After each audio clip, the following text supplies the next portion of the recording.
Welcome, everybody, to Bird's Nest Stadium here in beautiful Georgetown, Kentucky on a gorgeous Friday evening. It's dry right now, knock on wood. I'm Kal Oakes here with Derek Varney.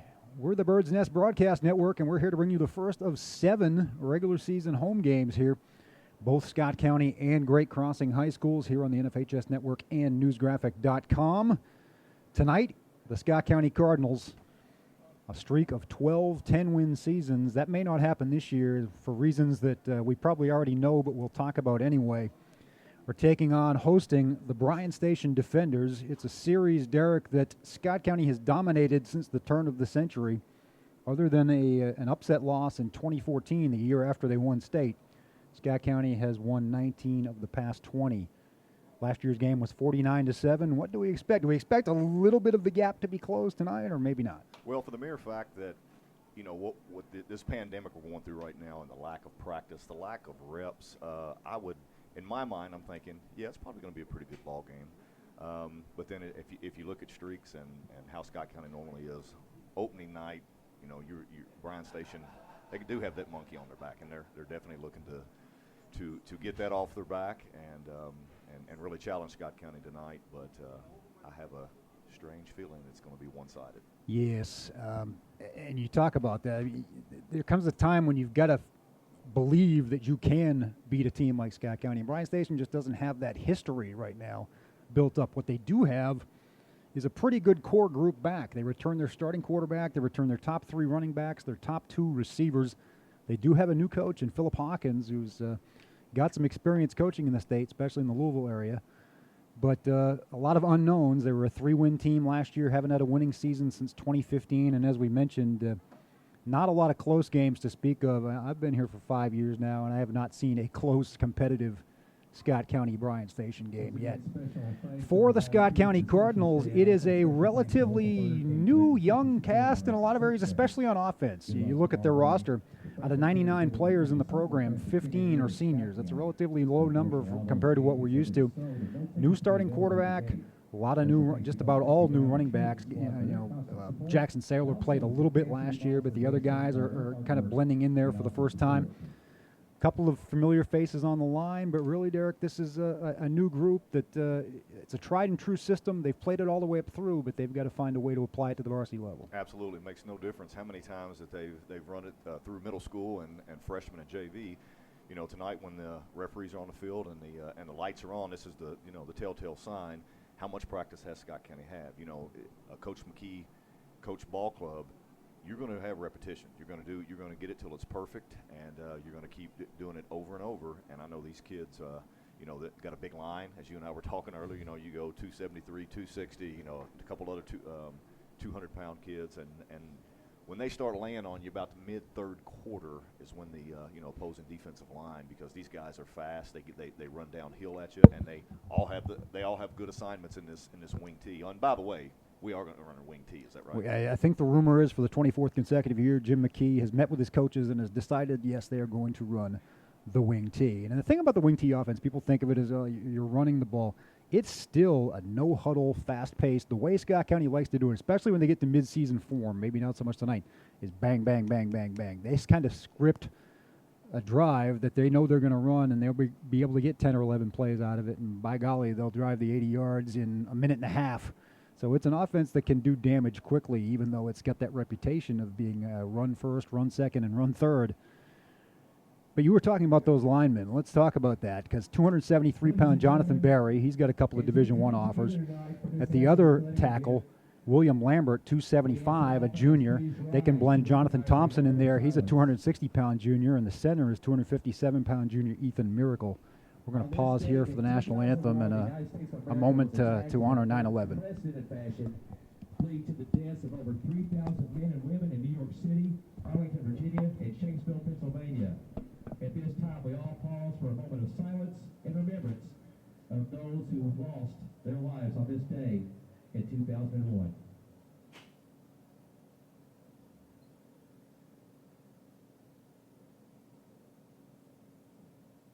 Thank you. Please remain standing to the play of our national anthem by volunteer members of the Scott County High School Band under the direction of Lindsay Bronner King.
Nice performance, as always, by the Scott County High School Marching Band.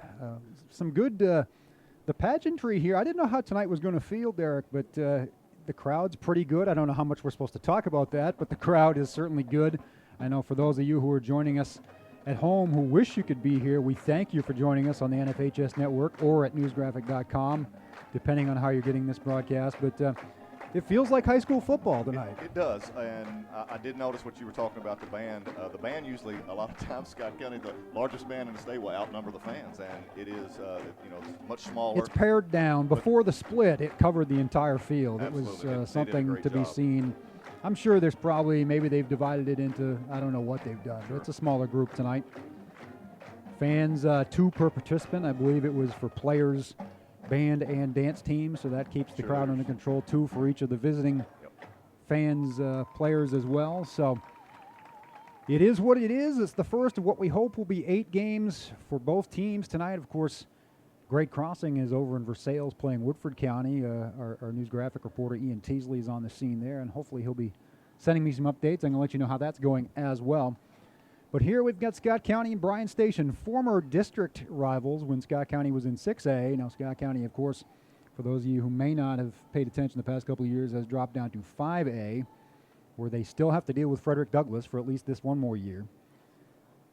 Other than that, their district includes Great Crossing, Montgomery County, and Grant County. So it's not exactly, there's quite a gap right now between those top 2 and everyone else, as we saw last year. Great Crossing actually got into the playoffs by going up to Grant County and winning a game on the road. But yes, the gap, Cal, as you said, there's those 2 and everybody else. The Cumberland Gap. Yes, Only it's the absolutely. Lexington, the Wow. Lexington Gap, I guess. I don't know what you might call Right. it, but it's certainly this area. Those 2 teams are the powerhouse right now, and we are just about set. About 6 minutes to go. We have some other pregame ceremonies, I believe, are going to happen. I don't want to let the cat out of the bag yet, but D.T. Wells is down there with a plaque that's going to be presented.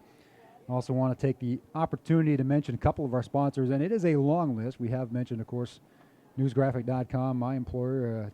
We publish twice a week all the photos and words from these games and all other Scott County and Great Crossing sporting events. There's going to be a lot of them this year, and a lot of them that aren't going to have many fans getting through the gate. So please do take advantage of that resource in your community. I may be biased, but I think its importance has been ramped up by this entire pandemic. And that is an impressive sponsor list, Cal. It's incredible. Just and this, is a testament to this community and the people that get behind their athletes under any circumstances. And of course, they need us more than ever right now. Let's talk about a couple of them. Bluegrass Orthopedics, serving athletes of all ages. Denise M. Keene, DMK, CPA, Certified Public Accountant for your tax and auditing needs. Brickhouse Properties, real estate, buying and selling made easy. And, of course, Chick-fil-A, home of the original chicken sandwich. Going to be chicken sandwiches for everybody tonight after this game for Scott County. I think we might expect them to score early and often. It remains to be seen, though. Bryan Station coming in here. As you mentioned, everybody's kind of in that same boat. They usually have a preseason scrimmage or 2. Scott County always plays Louisville Central. They always have their red-white game, which they had this year, but it was a little bit of a that also was pared down a little bit. Great Crossing played 2 scrimmages last year. I'm sure Bryan Station normally likes to do that. So this is the first chance these teams have had to hit someone else. Right, and what it is both teams are going back, and everybody's in the same boat in high school football. You got to go back and look at the game film from last year is what you do. I mean, you can't, there's no scrimmages. Normally, if you have a preseason scrimmage, you can get on and huddle or whatever, and even see that scrimmage now. So, but with nobody, as you said, able to scrimmage, yeah, I would kind of, if I was on either team tonight, I'd kind of want to go ahead and get that first lick out of the way. I mean, I know there's been probably some good licks in practice, but you got to monitor that. You can't have your guys go out and kill each other in practice, and I'm sure they are hungry to hit someone else. I mean, they spent a good 2 months conditioning, working in small groups, the weight room. The weight room has never gotten as good a workout as it did this summer. I'm sure of that, because from the end of June on, that was really what they were allowed to do until 2 weeks ago Monday when they were given the clearance. And it was a long process, as we all know, to start practicing. And maybe, I've joked with people up until 7:29 tonight. I'm not sure I believe it's going to happen. But we're here, and it looks good. All systems go. We're going to get some football. Are you ready for some football? Right. We certainly are. It is, an interesting situation. Bryan Station, new coach, as we mentioned. You don't necessarily know what you're going to get out of them. As you mentioned, we do know what we're going to get out of Scott County. Jim McKee's been here forever. Monty McIntyre's been here forever. The offense and the defense, their systems are what they are. It's wing T, and it's swarm to the ball on the other side. Yeah, I think we're going to, from talking with Coach McKee and talking with you, not having that many seniors. I mean, not having that many seniors, but the sophomore class we were talking about, the junior class. I mean, it's just good quality players who have been in this system, and they know Coach McKee's system, and the defensive side of the ball is always going to be stout with Coach McIntyre. A couple of athletes you want to keep an eye on. Jeremy Hamilton, for one. He's got an offer already from the University of Cincinnati. He is a 6'1", 180-pound junior. If you follow basketball, he played a significant role on the 11th Region Championship team last year for the Cardinals. He will play some halfback, probably a little bit of receiver, and, of course, left corner. And he's a hitter. He's almost like another safety out there, the way he hits. But he was a hitter in basketball. He is. He was. Yes, he was. He got his money's worth. He would use his 5 fouls judiciously, and he'd get his money's worth for sure. The backfield, Montego Jones, fullback's an important position for Scott County, no matter who's there. It's going to be Tago's job this year. He is a big tank of a junior. Well, and I think that's where this offense leads from, because when you're hitting that belly guy and he's pounding that defensive line, and you got the offensive line who are, they're fast, they're big, they're agile. Boom, you keep, he'll hit it 3 or 4 times, and then you get your option, and then you're able to raise up, hit the tight end down the seam, as you and I always laugh about, and that nobody will be around him. And then you got your jet sweep. You got your guys coming through on your jet sweep. So there's a lot of options, and Scott, and it all happens up front and with the fullback. I've heard. I've seen wing T football for a long time, even before I got here and met Coach McKee, but they would always joke, we have 4 or 5 formations, but we can do 100 things out of each of those formations. And that's really what the magic of Scott County is, too. And the other magic, as we said, they'll just lull you to sleep. Run, and then stick that pass over the middle when you have an athlete like Hamilton out there who can go get it. Right, and how many times can you got to bring your linebackers in when the fullback's knocking off 7 and 8 a pop, right? So they suck him in, and then bring it out of the belly and raise up and hit the seam. Cardinals have taken the field even in the pandemic world. They had all the flags and banners. We're glad to see that. Traditions die hard. Love it. Absolutely love it. It's a great day for some patriotic footnotes as we get ready to play some football. Final minute before kickoff, the officials meeting. We're going to have the coin flip here. I don't know how they're going to do the coin flip. I guess maybe they already had it. Maybe they just had one representative from each team, I think is what they did. And looks like used to be 4 or 5 captains and a bunch of handshakes, and yeah, they did, because Scott County was headed down to the wrong side. I think we're going to take the ball first here, because I see looks like Hamilton. If Scott County wins the toss, you can bet 99% of the time it's going to be like Kenny Chesney. Yes, sir, we want the ball. Is there any question? We're in that age where people like to defer, but it's not going to be. That's not going to be Scott County's way. It's just not with the offense they run. They like to get on the board early. He wants to absolutely start pounding you immediately. Bryan Station will kick it off. Number 5 is Tarek Mulder. He's also the quarterback. He's a junior. He's an impressive-looking kid. He is. 6'4", He's tall, 190. 6'4". I don't remember him from the basketball team, but I certainly don't know why. It looks like Jeremy Hamilton back along with Campton Martin. And we are just about ready to go as Dan Volpe being honored, the trainer, 20 years of meritorious service to this school district. And everybody knows Trainer Dan, and he deserves the standing O that he's getting. Yeah, he's something else. 20 years, that's like the turn of the century, as we used that expression earlier. It seems like it's just yesterday. Bluegrass orthopedics. But Bluegrass orthopedics, indeed. Keeping your athletes healthy on and off the field. Mulder getting ready to kick off. Slight breeze, beautiful The night. 2020 season. That's a beautiful night. 75 degrees, a little awesome. light breeze. 76 degrees is the temperature at kickoff. Here we go, finally. What should have been week 4, week 1 is underway. Hamilton, it bounces past him. It'll go out of bounds. That'll be a flag. Absolutely. They'll get the option. Usually they'll just take the ball at the 35. Why not? Especially in week 1, where you probably haven't had a lot of time to practice special teams. And this is what I like about Coach McKee here. He'll have his plays. They know what they're going to do as soon as they get out there, meaning their first 3 or 4 plays. He told me what his first play was going to be yesterday. I'm not going to sell it out yet, but unless he changes it. Don't tell me I'm excited. Don't tell me. Okay, I won't spoil I won't spoil. I mean, you could probably I'll give you 3 guesses, and the first 2 don't count. Right. Zane Patton under center. Ethan Miracle is the center. Patton with Montego Jones behind him at fullback. I'm betting it goes to Jones. It does. He plows up the middle, picks up a couple before the defenders swarm around him. They weren't surprised there, Derek. I'll tell you what would be so hard, and they did a fantastic job with that, but what would be so hard is going through a week of practice to prepare for the wing tee. Yeah, I mean, because you have to have the personnel to do that. Anything with wing in it, wing tee, single wing, double wing, right. any sort of wing, because the expression "read your keys" gets brought up, but it's easier said than done. Another handoff. It was a fake to Jones. Now a sweep for Hamilton. He gets wrapped up just shy of the 40. Nice tackle there by a big group of 3 from Bryan Station, which will include number 52, Mr. Sledge. Bryan Station's getting off the ball. They're fast. They're very fast up They front. good pursuit there They from do. east to west. It's going to be about 3rd and a long 5 for Scott County, and not a lot of that's the one thing about the wing tees. There's only so many things you can do on 3rd and 5 or more. You got to be true to yourself, and somebody jumps. That's one thing you can do is draw them off sides. Exactly, because now you're putting yourself in a 3rd and 10 situation as the jump there I thought it looked was like the nil. left guard. Yeah, I guess it was. Definitely a flinch by the Scott County left side of the line. It'll move back. It'll be 3rd and a long 10 now. 10:55 remaining first quarter. We have no score. Just underway here at Bird's Nest Stadium.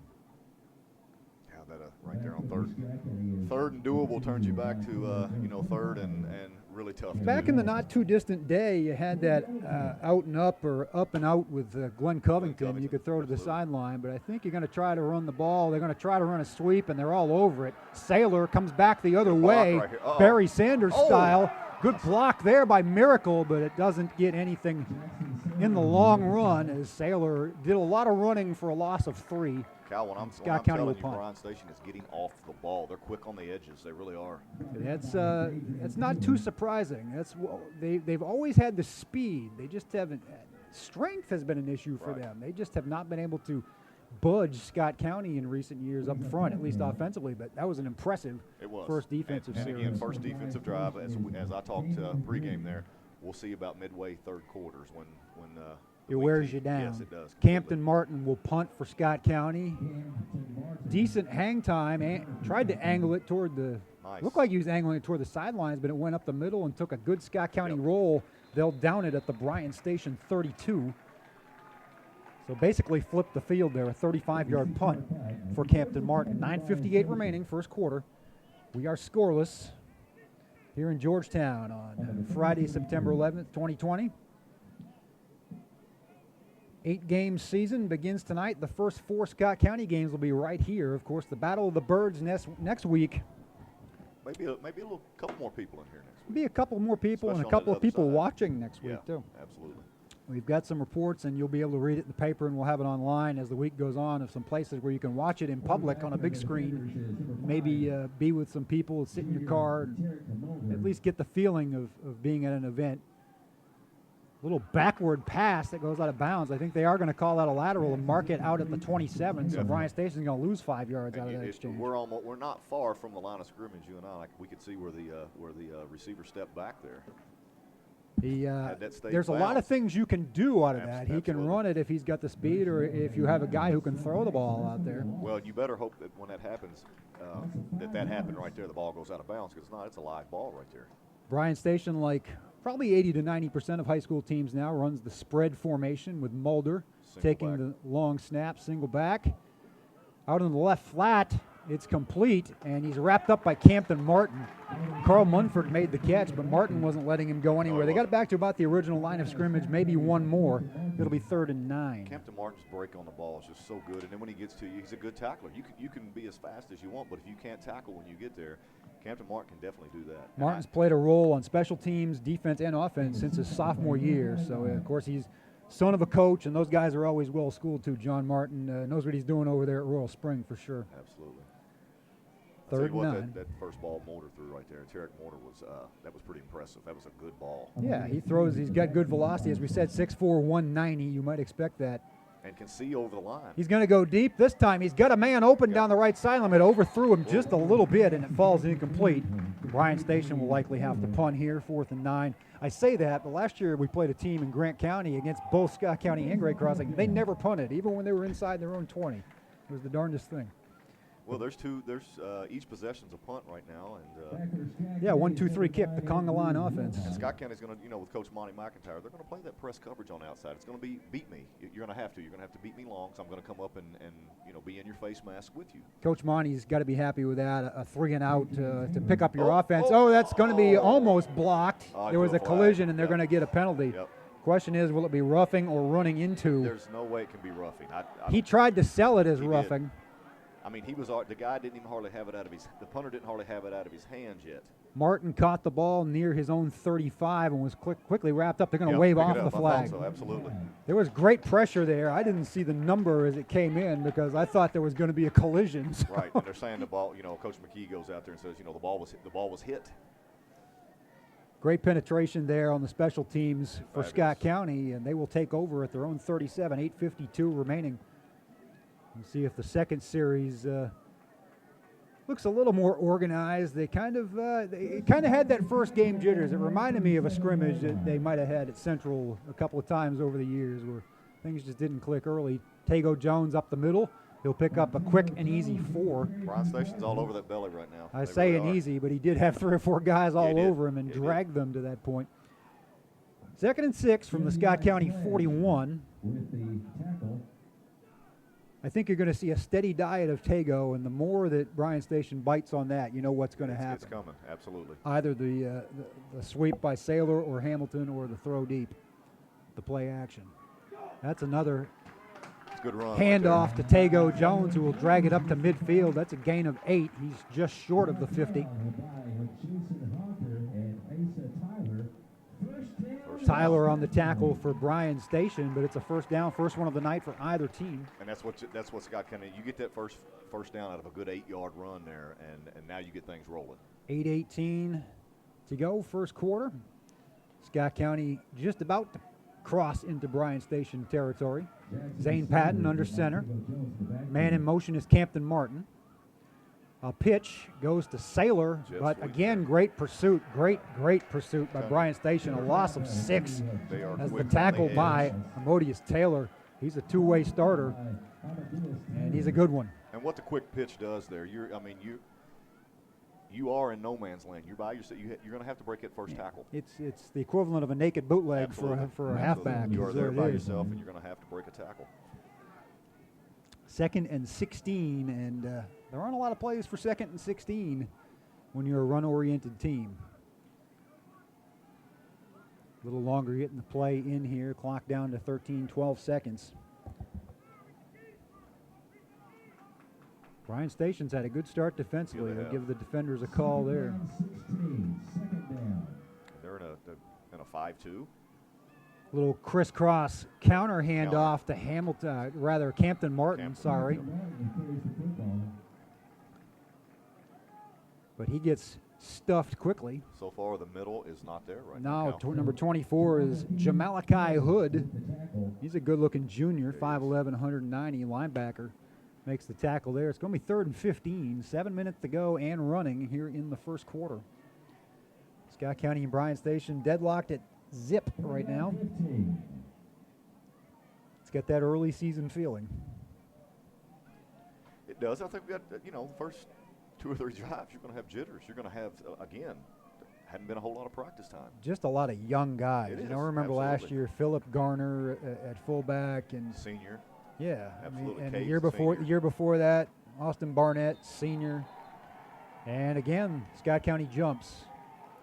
And again, that's a timing thing. That's a short preseason thing. Not making excuses, but No, I think you're going to see it out of both teams before the night's over. But definitely will. it pushes them back to 3rd and 20.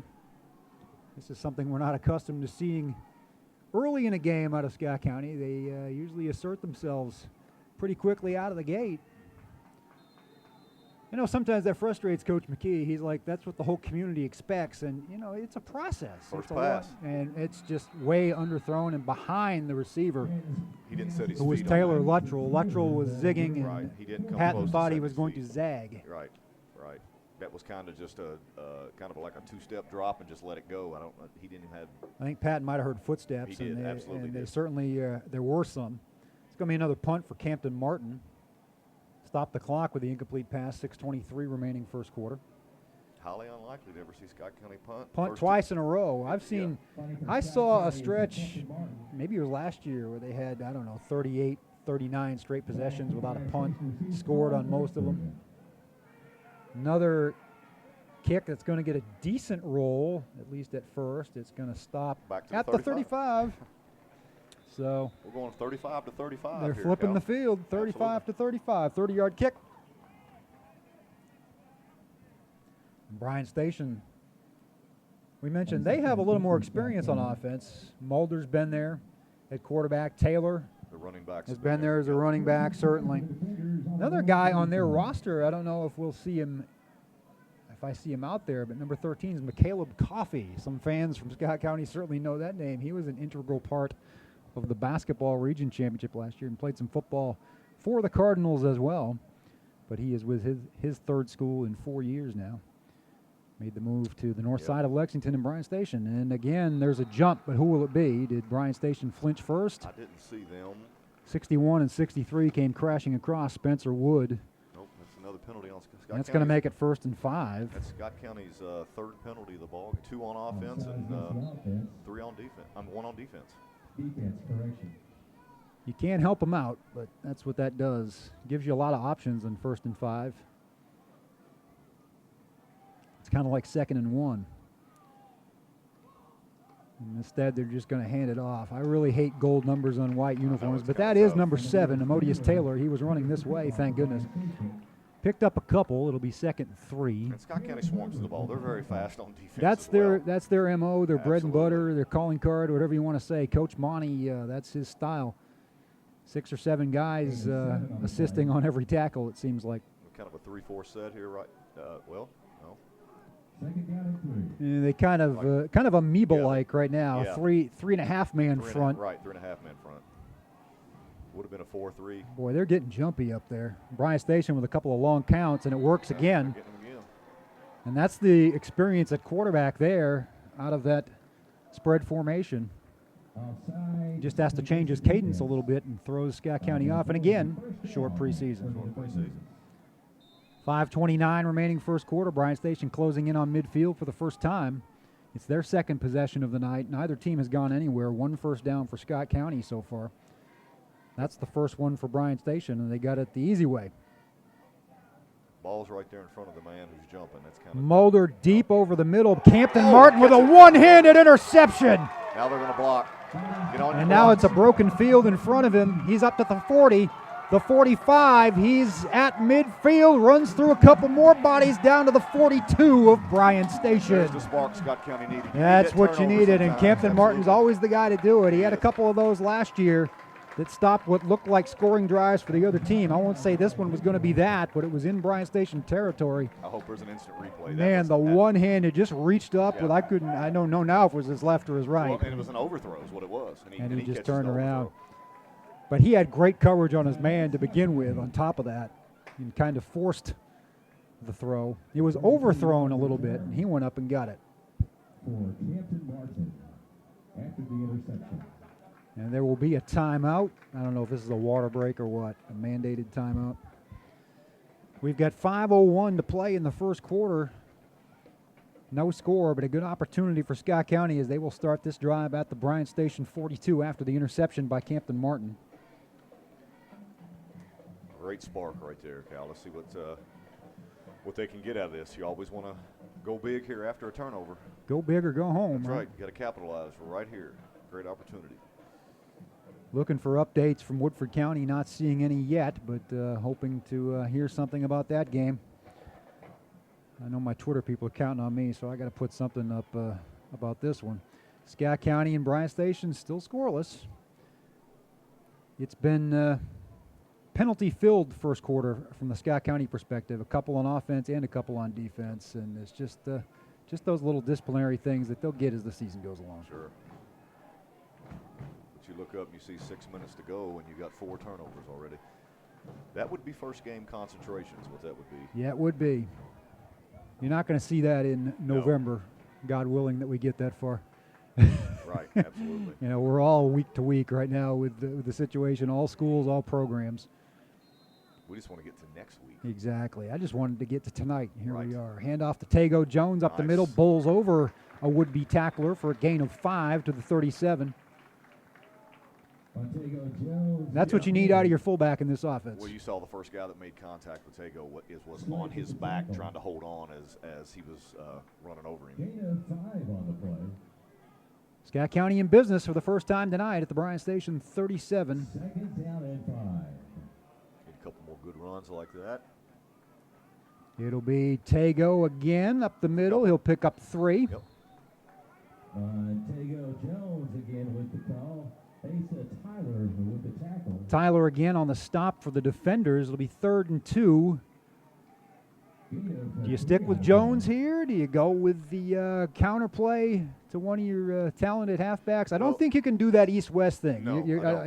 as much as you'd like to against this team. I definitely would, and then if he even gains 1, you got 4th and 1 that you can still go for in this Get end. 2 this end of the chances, field. exactly. Absolutely. And they will do that. They There will you go to go. Jones. He There you crosses go. the marker and up to the 28. As Scott County will move the chains. I don't think it's not far from Patton keeping one here. I think you got to play to your strength right now, and that's your fullback running behind your 265-pound center, Ethan Miracle. They got some beef on the right side of that line as well. As we mentioned, 275-pound William Lambert, number 69. Yeah, He got the start tonight. they're big. Originally, Jonathan Thompson was listed there, but they're starting him on the defensive side. Especially early in the season, you probably won't see as much two-way stuff. There's a flag, Another flag. from the sideline. Don't know if we'll have an illegal shift, illegal formations. That's usually what you see Yeah. from that spot. It was Somebody the, lined up in the it was backfield. the judge on the Scott County side. Nah, I think it's a sideline warning. That's all it is. Okay. Sideline warning. So it's a gain of 4. Sideline warning against Scott County. It'll be 2nd and 6. Steady Start- diet of It Jones, is. as We're we starting- mentioned. Starting to eat up some yardage there. That You know, was, that's what the last Scott time County fullback's expected to do, Right. is carry it 8 or 9 times in a row. That was Jeremy Hamilton at last. It was okay. Yep. A little- I saw the flag, and I completely took my eye off Right. play after that. Yep. Preseason for us, too, Derek. Absolutely. That's your first penalty. I tell you what, the other night I was looking at my calendar when I went to my first soccer game and realized it was 6 months to the day of the 11th Region Boys Basketball Ooh. Final. Like, that is a long time to be on the It sidelines, is. twiddling your thumbs. We're going to get a timeout here as Zane Patton didn't like what he saw, or Coach McKee didn't like what he saw. Or do we have it? No, it's a delay of game, even worse. Would have been good if they'd burned Yeah. a timeout, I guess. That's highly unlikely right there. Because that pushes you back now. You lose what you just gained on that first down play. It's 2nd and 11 at the Bryan Station 29. About tight end time. I was going to say, it takes a little bit of your flexibility away as to what you're going to call. That they will go to Montego Jones. No, it's a fake. You called it. There you go. Over the middle, but it's underthrown and picked off. Way too much Bryan air Station under it. just shy of the end zone, and it could be a long run back. He's got some room at the 30, the 40. Running through tackles past midfield before he's taken down. Bryan Station with the big defensive play. Back at you, huh? After that erase Camden's interception. A 48-yard interception. Long return of 50 yards. Yeah, way too much air under that for Patton. Nice coverage by Bryan Station. I mean, the tight end hadn't. I guess that was Cam Lay there hadn't broke free of the defense, and Patton just kind of hung it up there. So an interception just shy of the end zone, return just past midfield. And with 2:39 remaining, a break in the action here, we'll mention some of our sponsors once again. We'd like to thank Toyota Motor Manufacturing of Kentucky.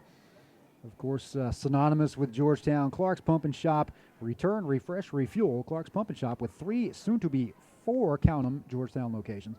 Georgetown Community Hospital, where your health and safety remain our #1 priority. West Banco, by all accounts, better. And Greens Toyota of Lexington. Great people, great cars. Think Greens.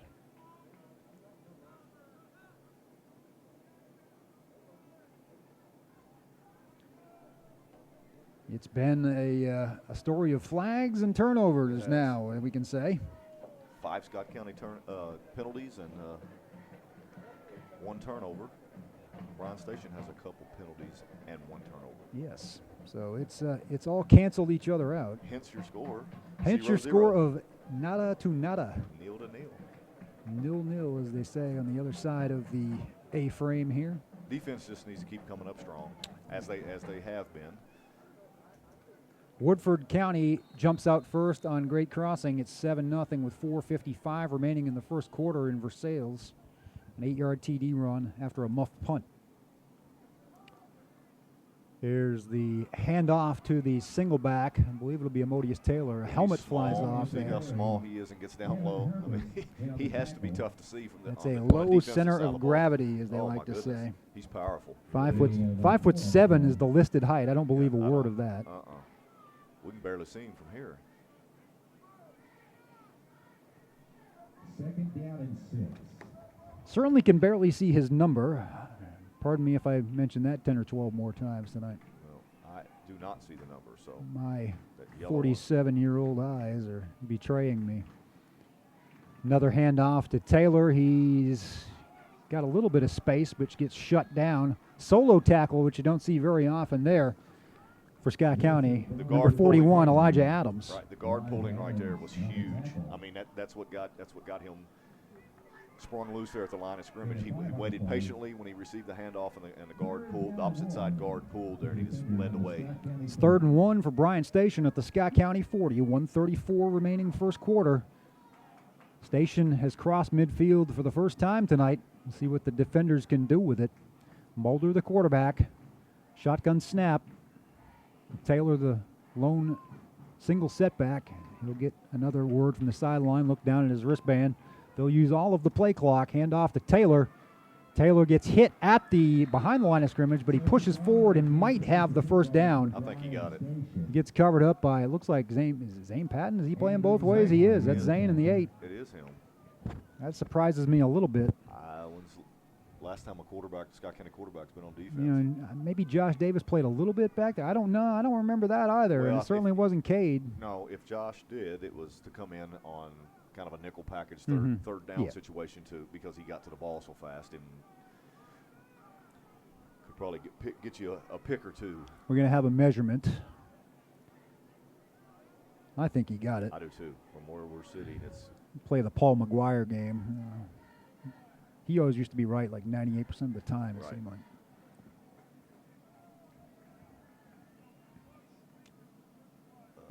Let's see where they... Yeah, first down. I believe. They're taking a long look at it. That gain is good. They got it.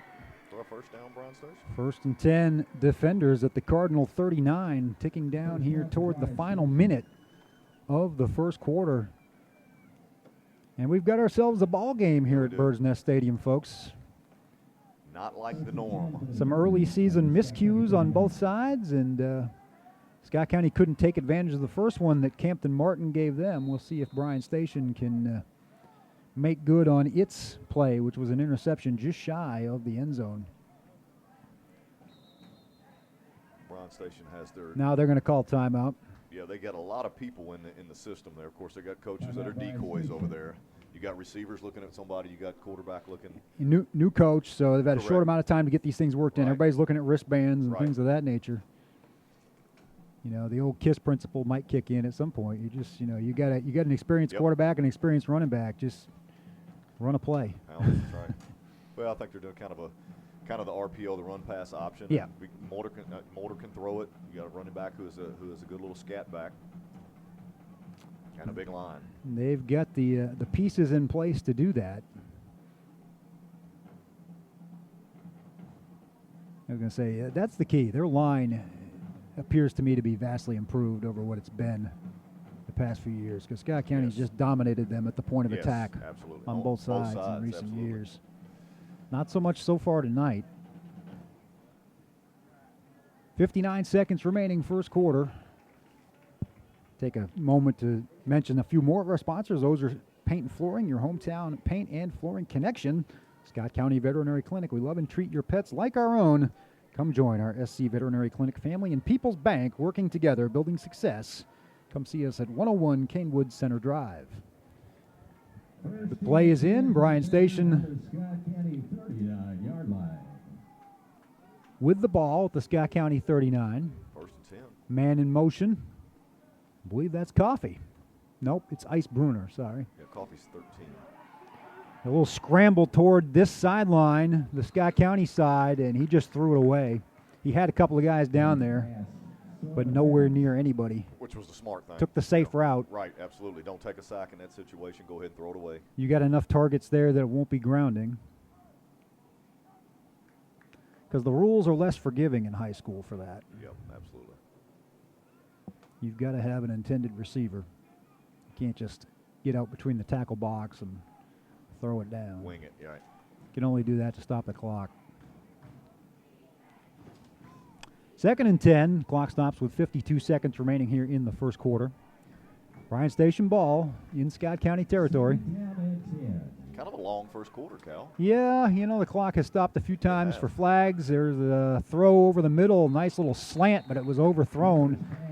The man on the scene is Hamilton, and he didn't have to break it up, but I think the receiver might have been lucky it was overthrown because Mr. Hamilton would have laid him out. That was, I think we'd still be stopped with that kid laying there had he catch the ball right. As a caught the ball right there. freshman, Oh, it's- a couple of years ago, were you at the game at Douglas where Hamilton just leveled a kid from Douglas? And I think that was his first varsity start, and I'm like, you know, he's going to be good. he's going to be good, absolutely. Absolutely. 3rd and 10. And Bryan Station, you would think this would be another throwing, Right. another passing down. Mulder's timing's off a little bit on these throws. The throws are there. They're He's just, high on all Yes, of them. he is. And there's There going to we be the go. first sack of the night for number 76. Isaac Krebs Attaboy. with the takedown. And Bryan Station, we'll see what they'll do. It's 4th and 18 from the 47. And, yeah, you're going to punt and try to You pin better. Scott County here. It I was doesn't make gonna any say. sense to give him the ball at midfield. We're not even going to guess This this is- one. We this better, is not, better not have to. You just got knocked out of 4-down territory, I think. I mean, your defense has Yep. played well up to this point, but you can't have that much confidence. Again, you don't take a sack right there. Look what that did. I mean, because you know, could possibly go for it on 4th down if you know. Golly, back up Station again. could have let the clock run out. They had more time on the play clock. There was great pressure there again from Campton Martin. Almost blocked. He made a great catch on that. Whew. Ball coming off the turf. But that is the end of the first quarter. Campton's a baseball player, so he turned that into a nice little scoop. Actually, it was Andrew Wilhite on the return. It was Andrew Campton Wilhite. Martin on the pressure here on the punt that almost got the block again. Andrew Wilhite, son of Chris. He's the backup quarterback and future quarterback. I think Dad might have been sitting there a little tight when your son's back there to receive punts. Kickoffs are a little bit easier than the one-man punt return. Yeah, you're kind of on your own, especially when the rest of your team kind of sells out for the block a little Right. bit. You're on an island. We have played one quarter, and we are scoreless here at Bird's Nest Stadium in Georgetown, Kentucky. This spring, Nike football selected and awarded the Scott County football program with a special status as a premier program. This is the ceremony now acknowledging. This is an interesting one. Coach McKee tweeted something to this effect this morning. It's a Nike presentation. They're the only Nike premier program in the state. I don't even know what all that means, but I'm sure it's a good thing. Yeah, it is. Players, fans, and coaches with a program complete access to everything Nike makes. As a community Caspin Colbert with a 50-yard touchdown run to pull Great Crossing even. Nice. 7-7, 3:07 left in the first quarter in Versailles.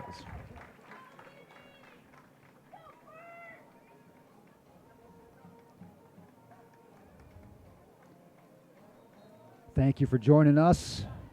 We know a lot of you would love to be at one of these games tonight, but joining us on the NFHS Network or newsgraphic.com, we're going to be your source, your place to go for all coverage of county football this year, both SC and GC. Next week, we got them together. The Battle of the Birds. We got And 'em as right I here. said, much more information forthcoming on that this week as to where you can watch that. If you don't want to just watch it at home, if you want to watch it with your friends out in public and feel like you're part of the action a little bit more, there'll be options for that. Here's the sweep for Saylor. He's got some room, but he's going to run out of it, although he did pick up just about 9, a little bit shy of the marker. It'll be second and about half a yard. He ran toward the Scott County sideline. It will stop the clock, only 7 seconds into the quarter. They'll Nice mark run by Saylor, and I'm glad to see that we got something on the edges right there. as They'll well. mark it right at the 25. Yeah, because they didn't get Nothing. anything in the first quarter. Nothing. In fact, they got minus. They did. Second down and 1. 2nd and 1, Zane Patton under center. He's got Montego Jones as the fullback. He's got one wing. It'll be Campton Martin who will get the handoff off right tackle, and he will spin forward to just about the 35. He runs Call it the hard. 34, pick up 9. Is what you'd expect out of a senior that's built like kind of a tank. He's not a tall kid, but he's strong. Great He's legs, devoted to the weight room. Absolutely, great legs, great lower body, and that's going to get you a lot of places. with the ball right there. That's going to get you somewhere playing in college, I would imagine. 1st and 10 for the Cardinals at their own 34. Opening minute of the second quarter of a scoreless game. Now it's Tago Jones again. He'll pick up the quick 3 before he's brought down. Starting to pound. Taylor on the tackle. Absolutely. We've said that a lot already. Call it a gain of 4 for Jones. It'll be 2nd and 6 at the Scott County 38. McKee sending in the play to Patton. Just got to really concentrate here on Scott County hasn't been 3rd and short very much in the No, first they quarter. have not. So, right now 2nd and 6, knock off something. Good little Down run and here. distance situations are what you need Yep. to be in the positive if you're in this kind of offense. And there's another wide run for Saylor. He broke away from the first would-be tackle, and he made something out of nothing. He did. Tiptoed to the 40-yard line where it will be 3rd and 4 as he steps out of bounds there. Well, as you see, Cal, it's tough to get to the edges because you got your tackles breaking through. They're in the backfield as Patton's handing the ball off. There's definitely some serious penetration by the green and gold and white of the Bryan Station Defenders. They're getting off the ball well. 3rd and 4 is one of the shortest third down situations the Cards have been in, as you mentioned. We'll see what they do here. Again, Jones, the fullback. Patton hands it to him. He's There got a we go. lot of room. He There will we pick go. up the first down and then some to the 47. That left side of the line there is starting to impose their will. Jonathan Berry is there, of course. Miracle, the center. There you go. Offit, the left guard. They're getting the job done right now. Offit, not a big body, but he's got some experience there.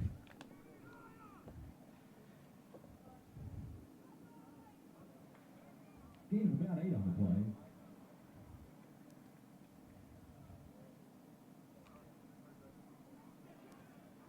Gain of 8, 1st down and 10 at the Scott County 47.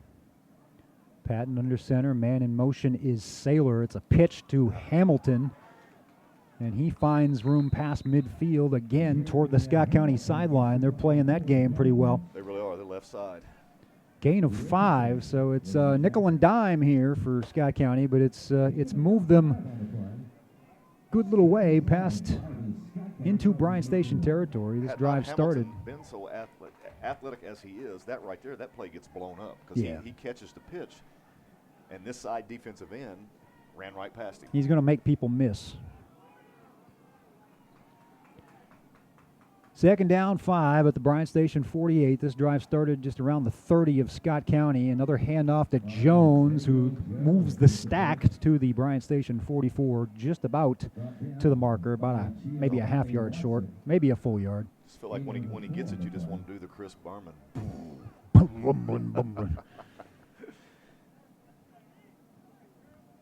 Chris Formatu Mafala. All the best names ever. And 1. 3rd and 1. Another handoff to Jones. He will get the first down, barely, but he crossed the mark and got another yard beyond that to the 43.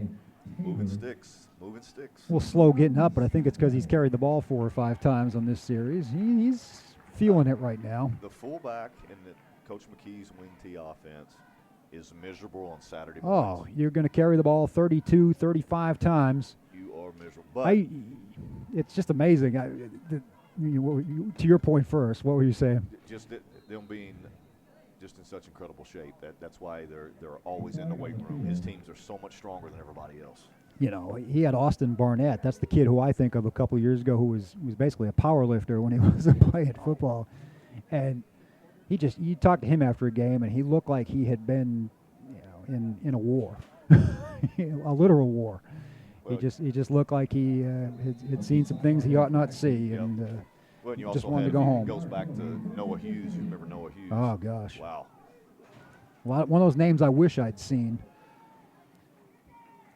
Ooh, counter. Yeah, they faked the counter left, and then they went with the sweep to Martin right, and he just had nothing there as the pursuit from Bryan Station was all over that, and they're going to lose a bundle.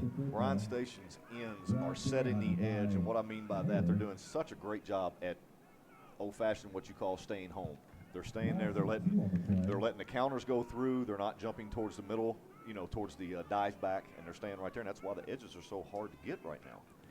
First quarter total yardage, Scott County 43, Bryan Station 0. So that's the story of this game so far. 8:28 and rolling in the second quarter, no score. Penalty and now a loss has backed up Scott County to the Bryan Station 49, where it'll be 2nd and 17. A pitch to Hamilton. He made one guy miss. He can't pull away from the second Bryan Station pursuer as number 52. Got him from behind. Again, Sledge on the tackle. Sledge got that 52 on, and he looks just like 52 as in Ray Lewis. Yeah, he is running sideline. If you're a linebacker wearing 52, there's not much doubt of who you emulate. He is going sideline to sideline and he reads very well and then gets to the ball. Hamilton got past the original line of scrimmage. It's 3rd and 9 at the 41. Now Hamilton kind of a slow-going sweep to the right. He breaks a tackle. He spins out of another, and he almost gets to the marker. It's going to be 4th and maybe a yard and a half. And I love how he's patient. He just kind of waited for his blockers. You let your blockers get out there, and then when you see the crease, that's when you kick it in. And he's great at that. He's got another speed, another gear. Ball has been spotted just inside the 34. They've got to get to the 32. I think Jones is probably the safe call here. Well, will somebody call a timeout to talk about it? It might be Bryan Station. Yeah. A typical Scott County drive here if you subtract the penalty and the one loss. Defenders. Kind of a long, methodic, drawn-out drive. It's good with a lot of. You know what the difference I think right here now? You had Montego early, and then you get a steady dose of Jeremy Hamilton. That's the thing. They've got so many weapons: Hamilton, Martin, Saylor, Jones. Here's the first test. They're going to cause problems for you. But it all starts up front. They can't do a whole lot if the defensive guys are getting off the ball and they're in the backfield. Woodford County reclaims the lead, 14-7. Long touchdown pass early in the second quarter.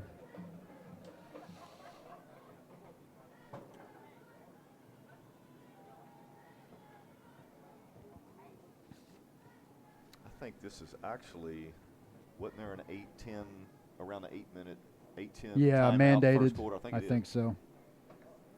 We'll call that a media timeout, Cal. Yes, and because of that, let's pay thanks to some of our sponsors. Time to Shine Car Wash. Your car will shine at Time to Shine Car Wash. 8 Lexington area locations to serve you. Steve Skierman, Kentucky Farm Bureau Insurance, ready to meet all of your insurance needs. Burger King, home of the Whopper, 2 Georgetown locations. And Domino's Pizza, come check out our new Georgetown location on the corner of Champion Way and U.S. Route 25. And here we go, 4th down, big play for Scott County. This is Early in the game, 7:11 remaining second quarter. Hand off to Jones, a little ankle tackle there. Where are they going to spot it? I don't think he got a good spot from this official over here. Over here, it does not look like it. He's definitely standing shy of the 32. You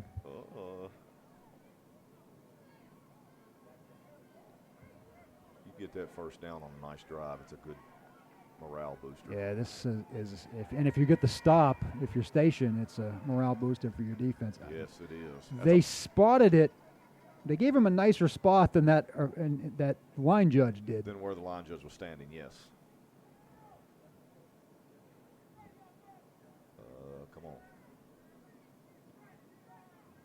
Drum roll, please. First down. The gain is good.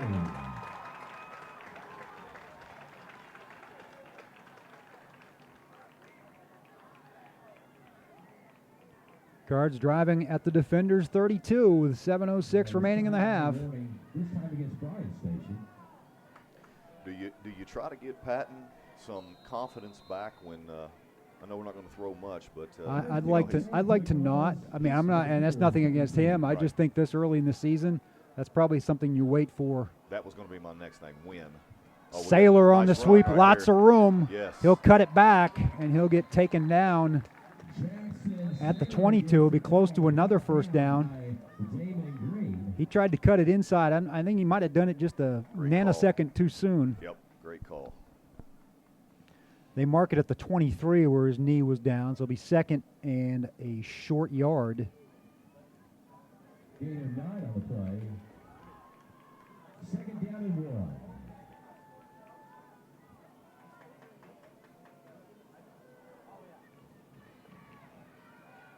He gets wrapped up, and that's going to be another loss. Carries the football. It's Hamilton, but he had nothing there on the right side, and it's a loss of 5. And I'm not quite sure there what's happening. I like Montego Jones up the middle in that situation. Sure, that right there is just defense coming through their pursuit, and then getting to Jeremy Hamilton.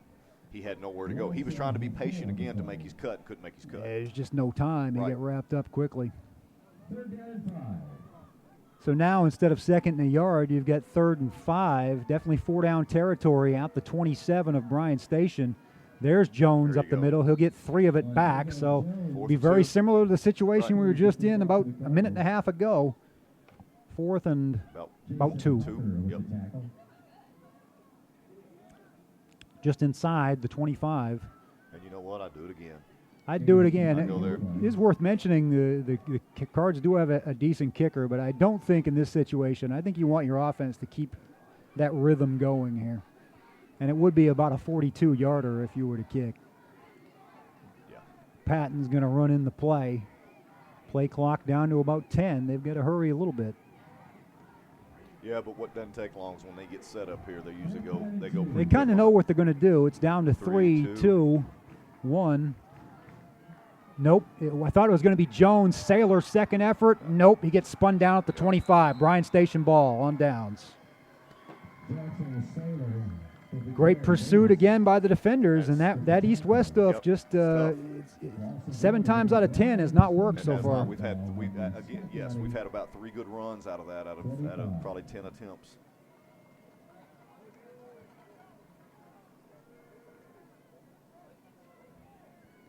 So with 4:59 remaining in a scoreless first half,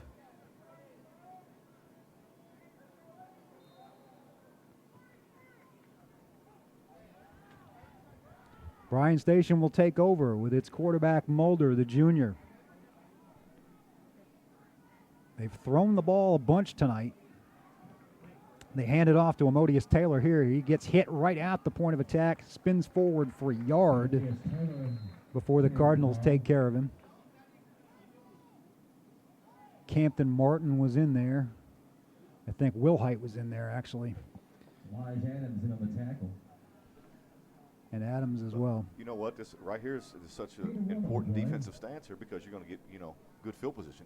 And we've come close to, we did already tip one punt, and then the second one was almost blocked as sometimes well. if you get stopped on downs, it's not the worst thing in the Correct. world if your defense can get a stand Right. and a stop and get the ball back with about 3 minutes to go here in the quarter. There's a quick throw to the left flat. Can they make him miss? No, they stop just shy of the marker. Yeah. Station's receiver there, number 1, Carl Munford. Good tackling by the Cardinals there to zero in on him from both sides and keep him from getting to the stick. It's 3rd and 2. Maybe 7, 3rd down and 2. Mulder. I think they're going to pass again. Shotgun snap. I might do an inside handoff to Taylor. Good. No, Mulder's going to keep it and get taken down. I thought we may have had a fumble opportunity there as well, Cal. It's not really a sack because it was a running play, but Scott County was all over it. Again, they go from third and 2 to now you're 4th and 7 or 8. Cade Tackett was in there. Yeah, they're definitely going to have to punt it away. Yep. They went from 3rd and 2 to 4th and 9. Yep. Definitely not the conservative play calling for either side tonight for a game that we've mentioned several times is in a strange situation with a limited preseason. And they haven't kept it close to the vest. They've tried some things that might work later on that just haven't been able to break tonight. Another punt, more good pressure from Martin. I don't think he got a piece of it, but it certainly influenced it. It wobbles past midfield. Is that going right between his arms? I mean, he's like on top of. It seems like he's right on the punter's leg, and that's what you don't. Obviously, you're not going at the punter. You're going for the ball off the foot. He will get one before this night's over. He'll probably get several before the season's over. Scott County will take over at its own 47. They've got 2:50 to work with and try to get something on the board before the half. Nobody has scored yet here at Bird's Nest Stadium tonight. Defensive struggle. As we approach, we're under 3 minutes, Cal. I definitely can say I've never seen that. No. Probably the biggest defensive struggle I've seen in my entire time here is when Scott County went up to Mulder. And that game was like this, and it ended up being a 10-7 final, if memory serves. That we won. We did indeed. Wasn't it a nasty rainy night? It started out as one. We finally had kickoff at about 8:30, and it stopped raining midway through the first quarter. It was the lightning that was the problem early. Handoff to Jones. Doesn't get much, if anything. They'll give him his forward progress to the 48. Still got to keep pounding. Pound the rock. That's what they do. Absolutely. You got to be who you are and dance with the girl who brung you and all that. Yep. Gain of 1 on the play. And like you said, the passing game may be more limited than usual at this point in the season. Yeah, so it's you really are going to be relying on some of that counter stuff. But you would even love just to see him get a quick. There he is. Patton will throw it in the flat. It gets tipped and it falls incomplete. And that was a break for Scott County as a couple of Bryan Station defenders were there. Yeah, he needs to complete one. Pass is incomplete to Taylor Luttrell. It was Luttrell in the right flat that just couldn't get a handle on it. Yeah, I would like to see him just get, for confidence sake, even if it's just a little dump off here to Hamilton or something. Well, as you mentioned before, the old Glenn Covington curl. Yeah, if you have the guy that can do it and has that sense of where the sideline is and has the hands and the quarterback. I mean, I never had anything but faith in Josh Davis that he was going to complete that, or Cade McKee, really, because he got it down.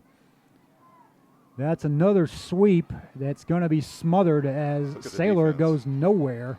In fact, he goes backward 3 yards, make it 4. Scott County's going to have to punt with just under 2 minutes to play. In, again, a scoreless first half.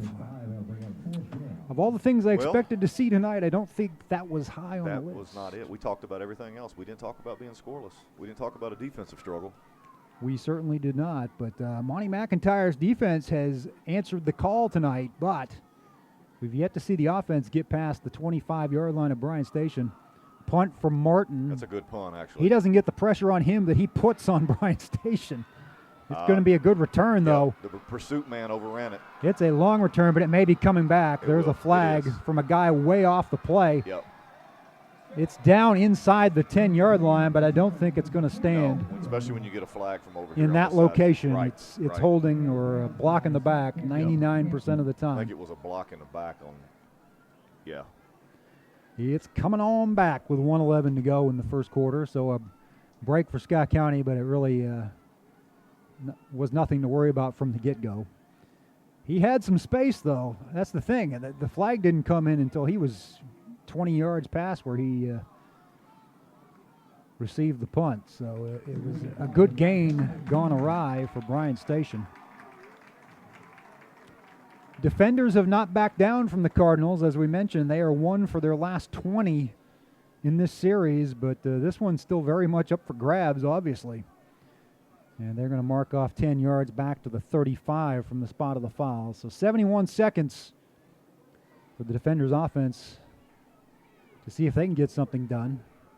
The question is, do you just play, you've got the second half kickoff. Do you play it conservatively and just try to run that time off the clock and know you're going to get the ball? Bill Belichick would say, no, that's a double possession opportunity right there, and let's go for it. That's exactly right. In high school, in week one of a strange season, I think maybe you just, and now there's obviously some miscommunication there with Bryan Station. The slot receiver is kind of waving both hands as if to say, I don't know what the play is. Huge delay a game. Defensive stand. I mean, if Bryan Station is going to try to march downfield here, huge. I was going to say, if they throw the ball and stop the clock, if you can pin them back here a little bit. Well, a good opportunity for us as well. Good, or if you can make them punt. Get a pick right here. Campton Martin's been all over the place between his interception and a couple of almost blocked kicks. I feel one coming. I feel something positive before the half. Both teams just looking for another spark. They've each had one defensively but couldn't capitalize. Mulder with a quick throw off to the left side again. His scat back is... He's quick. He's very quick. Yeah, that's Munford. That's his have we that's seen his receiver. No, I don't know what the deal is there. Maybe he's not in uniform. I'm not sure. Right. He didn't play until about week 4 or 5 last year for us. Scott County either. Second down and 4. Time is ticking. Bryan Station, no sense of urgency here. I think they're going to do what I said, which is keep Scott County honest, but they're not certainly going to go for the Hail Mary here. Oh, Mulder looked to throw and got sacked from the front side by Colvin, I think. He doesn't have much time Sailor, either. sorry, not Colvin. Number 32. Sailor's quick. He comes off that edge. He's very quick. Jackson Sailor playing a little bit two ways, as of course we've seen him at halfback, but that pressure there from the linebacker / safety. There's a lot of hybrids on the Scott County defense. They've got those guys in the middle. Yeah, Bryan Station's just going to let it play. Have to. Let it roll to the half, and that's the horn. Where your score from Bird's Nest Stadium, Monty McIntyre exhorting his defense. He loves what he's seen so far. Scott County nothing, Bryan Station nothing. Here on the Bird's Nest Broadcasting Network. Yeah, Coach McKee's not liking his side of the ball. Coach McKee, he's going to Coach talk. Monty's liking his. He's going to talk shop here a little bit at halftime. I'm not sure what the halftime huddle looks like in the COVID era, but they will go over in the corner. They won't use the locker room for sure. Right. It will be open air. Got to come back out and get on defense. Bad news for Great Crossing as they fumble a snap on their own 1-yard line. Woodford picks it up for a touchdown and leads 21-7 with 5:49 remaining in the second quarter. That's what I was kind of hoping would happen in that last minute and 11 I was talking about when they were, taking shotgun snaps down here instead of running the clock off. Mm-hmm. But when Bryan Station was doing, I was hoping Scott County would Bryan Station will get the ball first, so they know they probably don't need to do anything silly in that situation. But you're right. If they had dared anything, it was a good spot for Scott County to take advantage. Bryan Station offense didn't do much of anything. We talk about Scott County's offense has struggled by their standards, but they have moved the chains. They just haven't been able to finish drives. Bryan Station hasn't done. I mean, they had 0 yards in the first quarter. We'll see what the halftime stats say. Right.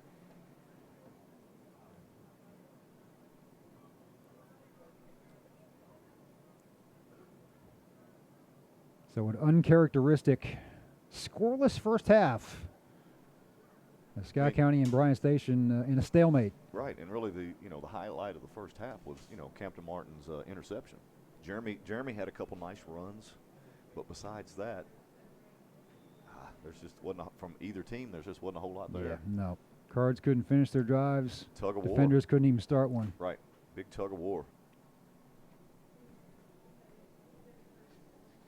And here are those stats, and we will look at the Bryan Station yardage. 5 total yards in the first half. Yeah, that won't get you on the scoreboard.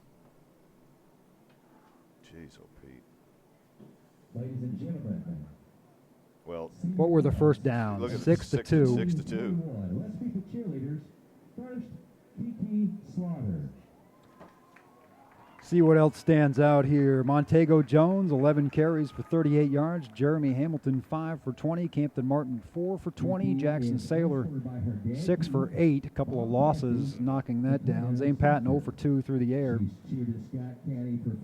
I don't know why they have Martin credited with that pass because Patton threw it, but anyway. Yeah. Which he is 0 for 3 with a pick. It's Mulder 3 for 7 with a pick for 20 yards, so that's been Bryan Station's offense. Their running attack has done next to nothing. Joseph Bond 3 for 10, Amodius Taylor 2 for 3. We mentioned the turnovers, 1 for each side, an interception, 1 by Campton Martin for Scott County. They couldn't take advantage, and we are scoreless at the half. Want to thank some of our sponsors, and then we will mention, first of all, we'll mention offensive and defensive players of the game tonight will be voted at the end. Offense is going to be a tricky one right now. We may be holding on to offense. It might be the first guy to score. Defensive player of the game will be Chick-fil-A defensive player of the game. We got a lot of candidates for that. Campton Martin might be a good one right now.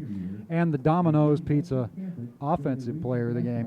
Bluegrass Orthopedics, serving athletes of all ages. Of course, we want to, once again, congratulations to trainer Dan Volpe on 20 years with Scott County Schools. What a milestone, awesome. And this program just benefits from his expertise every day. Can't say enough about that man. He has seen some injuries. Some that he probably can't talk about and doesn't want to talk about, right? Georgetown News Graphic, that's my home base. I want to encourage you to read every Tuesday and Friday online 24/7 as we're in that time of year with sports going full bore. I'm trying to keep it updated every day. You can read the story of this game tonight when you get home, not long after you get home, as well as Great Crossing. We've got someone there as well. So be sure to pick up a subscription to the News Graphic.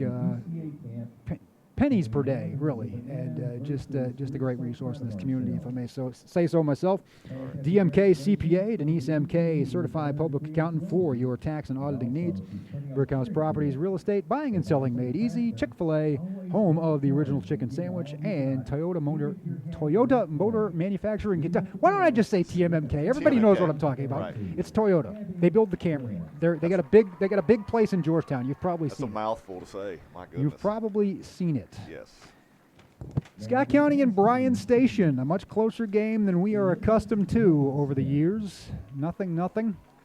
The defense has been there for Scott County. The pitchers are ahead of hitters, we will say, here in the early season. Well, you know what? After a long layoff or a long off season, it's usually where the offense has to catch up with the defense. It is that. And that's the case here tonight. There's just so much. I don't want to say there's so much more that goes into offense, but I think in a lot of ways there is. I mean, there's a lot more that can go wrong. Right. And defense, you're kind of reacting. And you can do a lot of Xing and O'ing for that. Offense is so much about reps, I think. That's just my personal feeling about it. And a lot of times early in the season, you're going to see defensive struggles.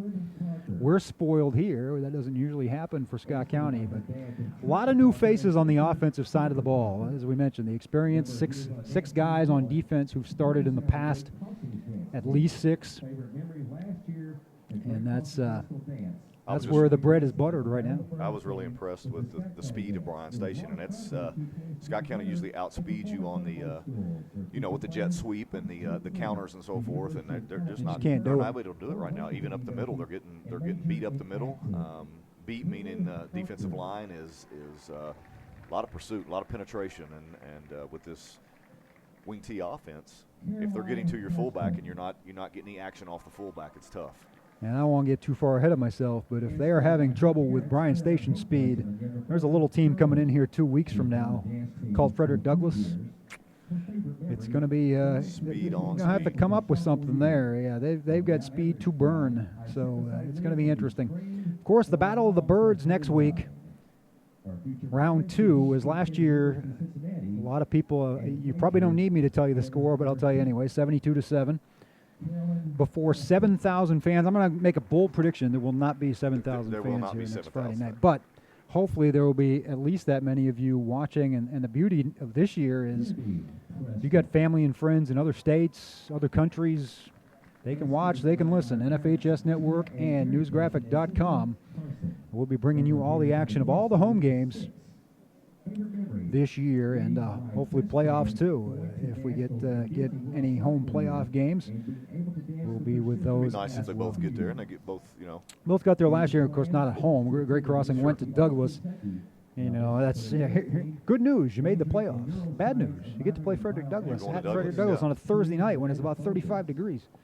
So, you know, it was a tough one, but Great Crossing, as you can see tonight, they have highs and lows. They will definitely take a step up this year. I don't think there's any question. I think Coach Bowling is going to get great things done there. But if you look at that roster, it is still very heavy with sophomores and juniors. A lot like Scott County, to be honest with you. I mean, I think Scott County's got a little more experience of guys that have done what it takes to win at the varsity level, but that's really the difference there. And it's that system too. Now you got Coach Bowling coming in. It's still a fairly new system. It is. He kind of installed the triple option at the end of last year, and I think that served them well as far as the transition. And I think a lot of people knew that, barring any surprises, he was probably going to be the heir apparent to Coach Paul Raines, who did a great job last year to take over the situation he did on short notice. He's a legend in his own right. We talk about Jim McKee, but Paul Raines has over 200 wins in his career as well, and what a thing he did for this community to kind of take one for the team there last year and take over that Great Crossing program, which, you know, I've told people, I came to the Scott County Great Crossing freshman game, and when I saw about 7 kids starting for the Great Crossing freshmen that also started for varsity, I knew what they'd been up against all year long. It just...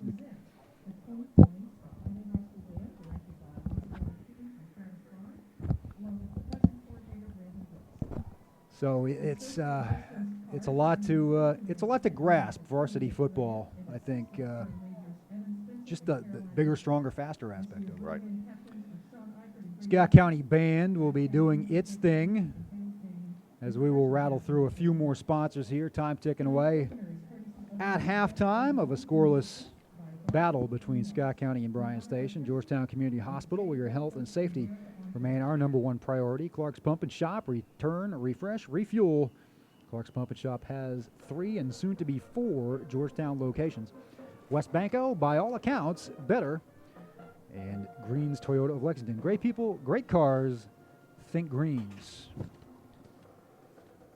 So if you're Jim McKee, Derek, what's your take on the second half? What do you do differently, if anything? Or do you do nothing differently? Do you just believe in what you've gotten done to this point and figure, as you've mentioned a couple of times, do you count on wearing down that Bryan Station defense? Well, that's what you got to hope for, and that's the main thing. I mean, obviously he is going to keep doing what he does and doing what we do, but it starts with that offensive line. He's got to get those guys, and I'm sure they're getting a good Coach McKee talking to right now.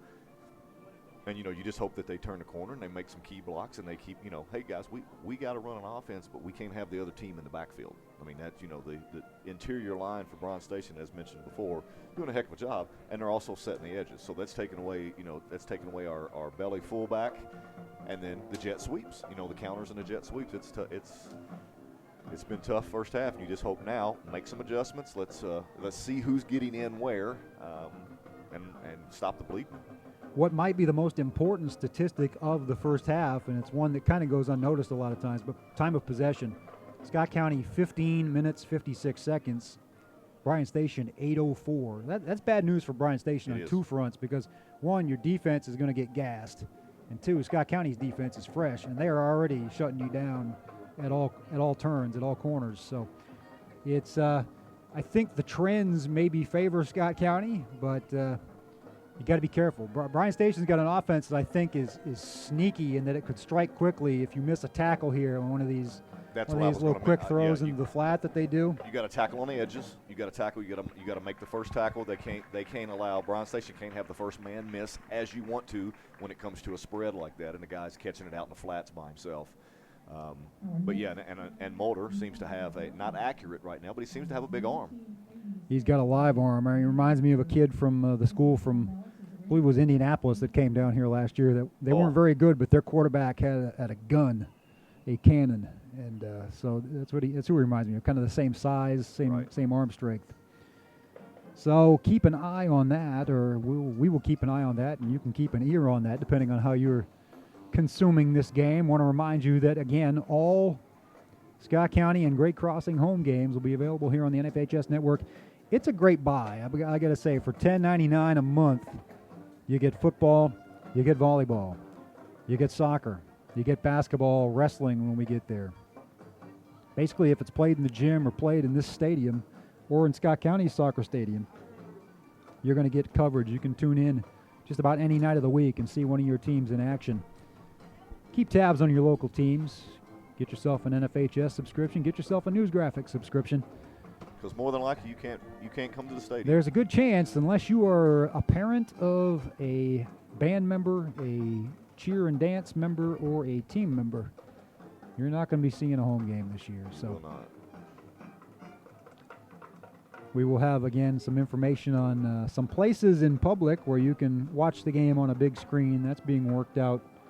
The details will be final this weekend or early next week. Was there one tonight? I didn't know if they said. I don't believe that. I think it's for the Battle of the Birds. For next week, yes, I think. Yes, It's being finalized for that. That'll be fun. Kind of do a little tailgate thing. Yeah, hopefully the weather cooperates, and hopefully it's a good game. I mean, I think competitively speaking, it wouldn't be any different than. It'll be closer than last year. I think that's a safe bet. Haven't gotten any recent updates on. But we do have the Woodford game. We do have M&Ms. Great Crossing has. Well, that's good. Yep. Great M&Ms, Gatorade. Great Crossing has closed the gap, a 6-yard touchdown. The extra point was blocked, so it's 21-13 Woodford with 3:14 in the first half. Positive to that's their scoring. Yeah. Trying to find out who had the TD.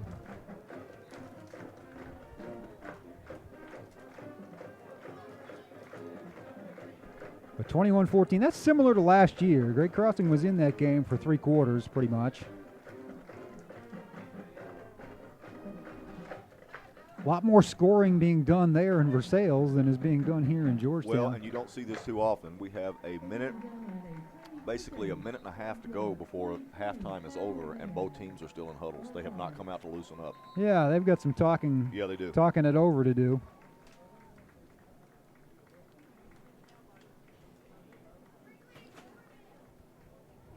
I kind of figured if you look around the state tonight, you're probably going to see many games like this for the mere fact of just the offenses. Yeah, I think they're going to be ahead of the. Kal, it's hard to get your offense to click with high school kids opening game when you're able to start in July, when you're able to do regular stuff. That's hard. When they start July 10th, that game, that Scott County Central scrimmage every year is the ugliest thing you'll ever see in your life, and that's what this game is kind of the equivalent to on the calendar, because they played their inter-squad game last week and they're playing this tonight. So.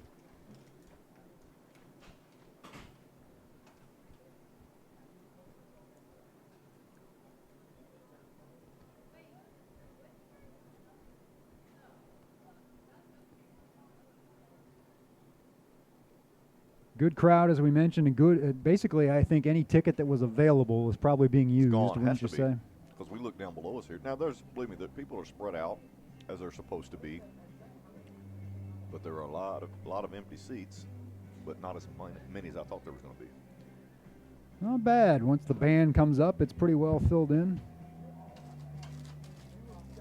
And if that's Bryan Station, crowd across, that's not too bad. No, that's more than I thought. That's more than I would have expected. Yes.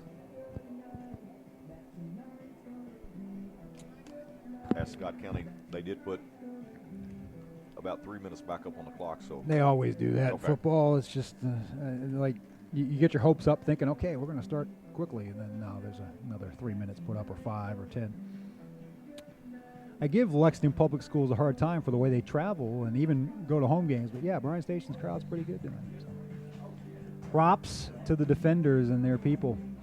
Some enthusiasm for their program, and apparently rightfully so. They've got some horses. They may not have the depth. You can tell that they are a different squad. They definitely are not playing in awe of Scott County. And every other play for Scott County used to be just, a big play against Bryan Station. And, sometimes we in the media or the fans in the stands make more of those streaks than they really are. The kids that are on the field tonight, they weren't involved in few, if any, of those prior 20 games in this series. So it's a whole new ball game every year when you're dealing with high school kids. That's the beauty and the pain of it sometimes. Sure, absolutely. And that's what Coach Hawkins said. He said, it's a new era. He said, I'm a new coach. He said, we put some new things in, and hopefully the kids don't think about Scott County and the games in the past. Just go and play. Yeah. Do the best we can. They beat a rival last year in Henry Clay. They also they won 3 games. They beat one of the Jessmans. I think it was West Jessman. So they've been moving up slowly here the past couple of years. And like I said, experienced group on offense. You can't see it tonight because Scott County's defense has dominated. But second half could be a different ball game. We'll see. Teams going through the final paces and getting ready to kick off that second half. Scott County will kick to Bryan Station.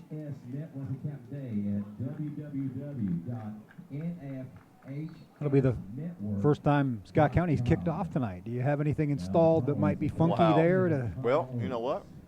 Do you have much to lose if you're onside right here, Kal? A little surprise onside or a little squib Sure, to, right. a little floater to the 35 and try to go get it? Especially and what that says is if we don't get it, we love our defense. We've got a lot of confidence in our defense. I think Big D, Mike Davis, is the special teams coordinator usually, and he's usually got a few aces up the sleeve. He's calling them over now. We'll see. It's a party, it's a party, it's a party. Yep. Getting ready to be. All right. It's just good to be back at a football field. Good to be back at sporting events. I mean, just to be in the flow and to have been some volleyball and soccer and golf this week, and now I guess football. The last time you and I did a game. It was a Bryan Station Scott County the game. district, right? Yeah, well, no, it was probably a Frederick Douglass. Yeah, right. It was the district final. Yes. That Bryan Station game was a heck of a first round game, semifinal.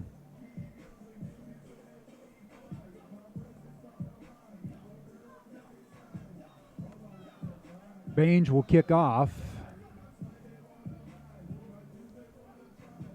Love watching the kids around the stadium dance when the music comes on. Isn't that funny? Puts it in perspective. They're still kids. Mm-hmm.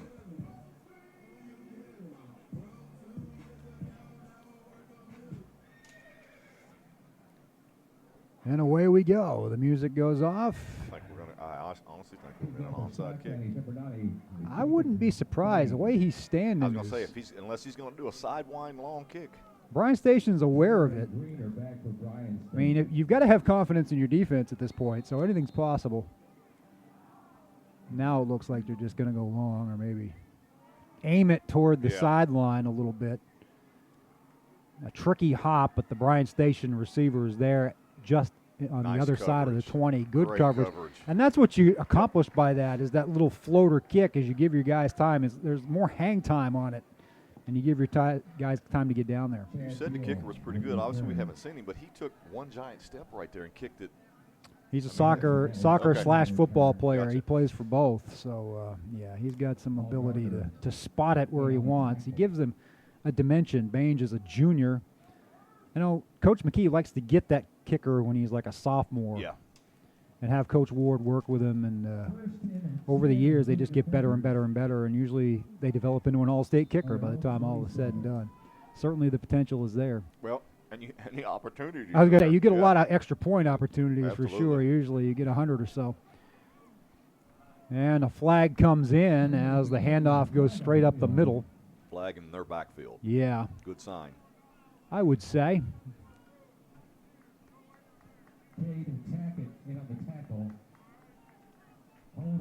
Yeah, that's Really- holding. really- I thought it came in too early to be Yeah. holding. He saw it right off the bat. Yeah, I guess so. Because as soon as the ball was handed, the flag was up in the air. Yeah, I was going to say maybe even before that. I don't know. It was a quick flag. Yeah. That's going to back them up 10 yards from the spot. And that's going to be inside the 20 now. Scott Back to County the keep them 15. pinned back here and get This would maybe be a get 'em- great time for a defensive stop. Actually, at Correct. the 14. right, and then get a maybe punting situation and go and get that block punt. If you factor in penalties, Bryan Station's yardage has been net negative for sure tonight. It's been trending in the wrong direction if you're a Defenders fan. Mulder takes the snap, throws quickly to the sideline. Munford is over there. He's not going to get much of anything as he gets wrapped up by 2 or 3 Cardinals. If he got 2, maybe, I don't know. He went forward. Tackled by a flock of Cardinals. Yeah, Bill Holland's going to say a flock of Cardinals, and I'm going to go along with that too, because Yes. it is. I'm not just saying this. It is impossible to see numbers on that side of the field from here when they are red on black. Right. And then you got Bryan Station's gold on white. But when you're a team like Scott County, a defense like Scott County that swarms to the ball like that, it's okay because it's always 2 or 3 guys It's anyway. always a flock, isn't You're it? not giving too much solo credit. There's a pass that's There you picked go. off That's what we once need. again. It's Campton Martin. He's Hey, going to baby. run it back inside the 10. That's what we needed. That's what happens when you know what? And I attribute that to the kickoff and the coverage. You know, you get a good kickoff, you get good coverage, you pin them back. They start out first down with a penalty, and then they get a little desperate. Campton Martin returns his second INT of the night inside the Bryan Station 10-yard line. And you know what? Another great catch. Oh, That's yeah. the thing He about just it, his caught it hands. in stride. Okay, first down for Scott County, just outside the 10-yard line. Is he an outfielder or a third baseman, Cal? He is. That's a good question because baseball season was canceled, Right. so Lord only knows. He was kind of a pinch runner 2 years ago.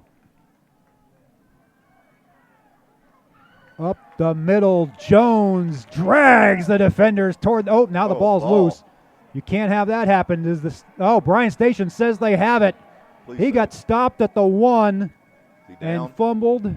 What are they going to say? Are they saying he's down or are they motioning? Nope, they're waving Bryan Station ball. Fumble on the play.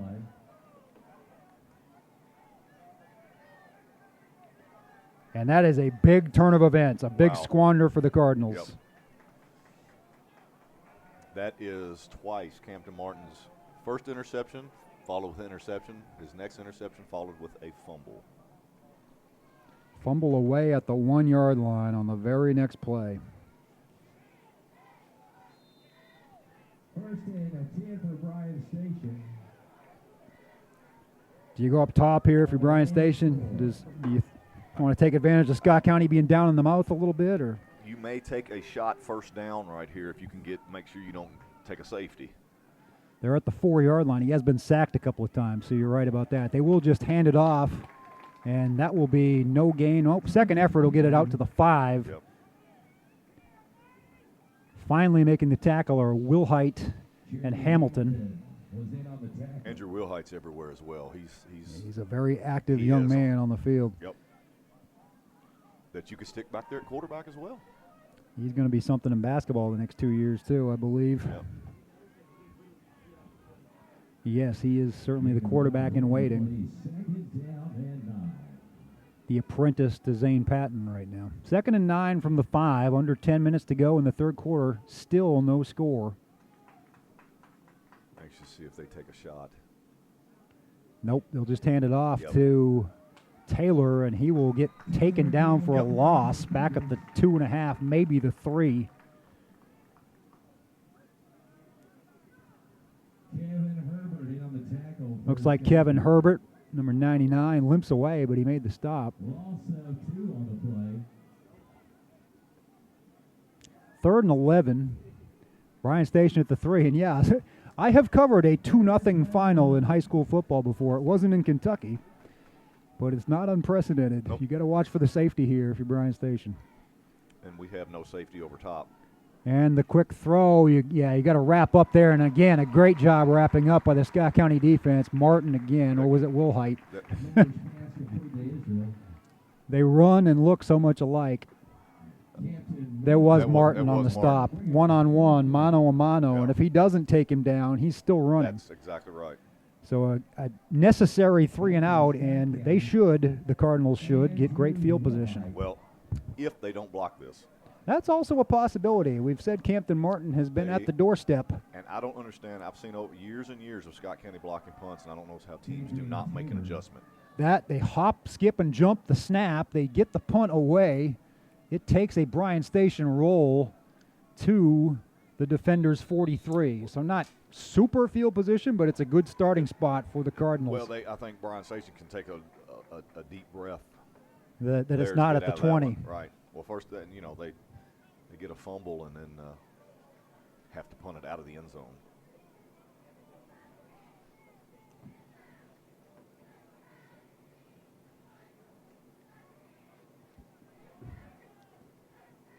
Looking for anything positive right here, Cal. 8:22 remaining in the third quarter. I think you just got to play Scott County football here. You got to get Montego Jones the ball and just, feed the Bulldog.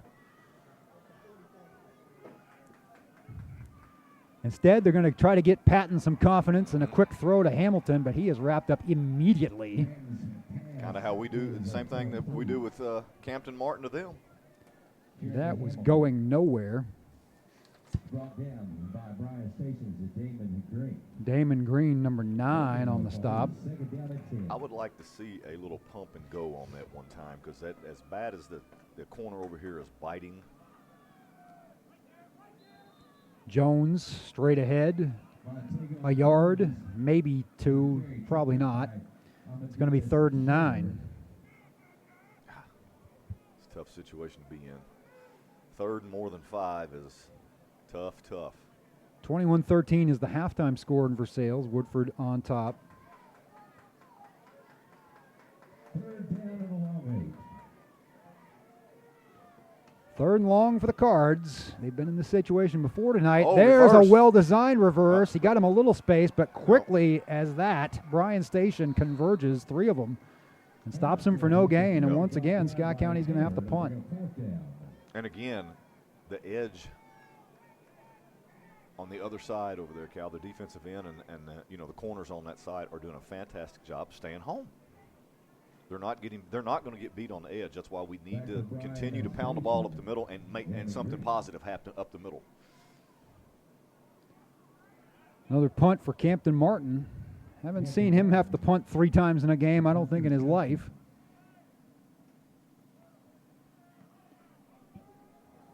See if they can Good pin punt. Bryan Station, if he can get down there. They Good picked punt. it up on his own goal line, which was not a smart move. And he's going to get buried while he Maybe was. not. Now he Oh. gets free. And there's a flag coming Yeah. in. Yeah, there was definitely a block in the back, and there's still a Cardinal down. Yeah, he didn't see that coming. It was a shot. Ooh, it was a crackback. That you gotta, if you're gonna go in an opposite direction when chasing a punt, you better have your head on a swivel. Yeah, that It's was coming. rough. Yeah, he got hit hard.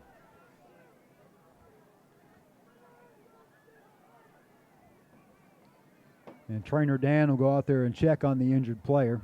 6:24 remaining here in the third quarter.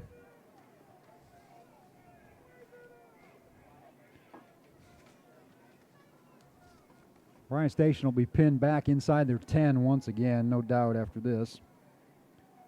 Want to thank Ozer Paint and Flooring, your hometown paint and flooring connection. And also Scott County Veterinary Clinic. We love and treat your pets like our own. Come join our Scott County Veterinary Clinic family. Also People's Bank, working together, building success. Come see us at 101 Canewood Center Drive. And Time to Shine Car Wash. They have, count them, 8 Lexington area locations to serve you. Cal, I don't know how you're doing it. These people don't understand that we have absolutely zero light here around us, and you're doing a heck of a job, man. You know. I'm trying to shine my Eyes that see. flashlight over on you when I know that you're getting. What was ready that to Kenny reach. Rogers song, Eyes That See in the Dark or Right. something? Walking gingerly off the field Yeah, that was. is number 40, Jacob Bramlett. Jacob is asking someone to please answer that phone. He is. Could you please turn off the ringtone? Silence the phone. Bryan Station at the 3. They started the last drive at the 4 after recovering a fumble. This time a punt and a penalty backed them up.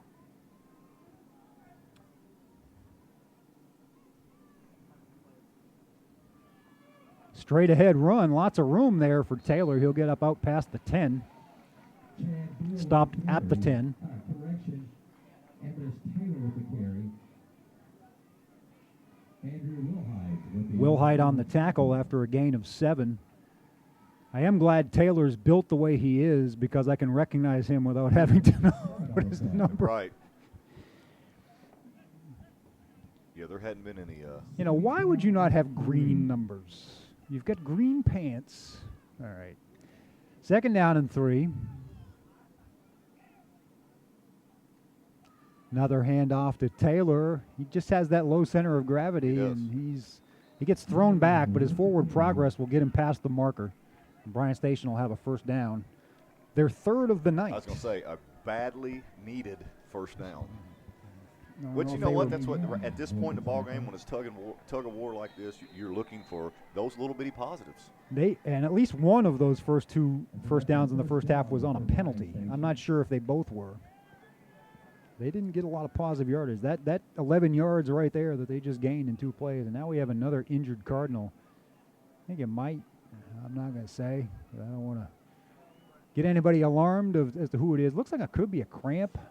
It's that time of year where it is, and conditioning's big right now. When you think that you're in game condition and you've done a lot of conditioning, and you come out here and then you're actually, your body goes into, it goes into another stage there. It really does. Especially now, and they've done a lot of conditioning compared to past years, but it's been a different sort of conditioning with the COVID situation. And football shape and game shape are 2 different things, and they're on another level from just about any other kind of shape. And it's Kevin Herbert. He was a little gingerly walking around after a stop that he made on the previous drive. So I don't think that's a cramp. It might not be. You'll be able to tell if it catches him again because you know how you have that cramp. And it stays with you. It'll hit him tomorrow too. Yep. He'll wake up in the middle of the night and go, At least he's got a man with 20 years experience helping him. Yeah, that does help. You want that guy to be on the scene. Yeah, Bryan Station ball just past the 15-yard line. Taylor again. He breaks free, and that's what I was afraid of. Yep. Can they catch him? Get the ball. Get the ball. Get the ball. Yep, they did. It's free. Absolutely. Oh, no, they're going to say he was down. Wow. Down at the 18 of Scott County. Campton Martin, who else, caught him and stripped it. When I see the way the kid was carrying the ball, I knew it was one hit. Great run. And that's what you get. You get that little spurtability there when low center of gravity, and he was flirting with breaking a couple in the first half. Mm-hmm. Gain of 70.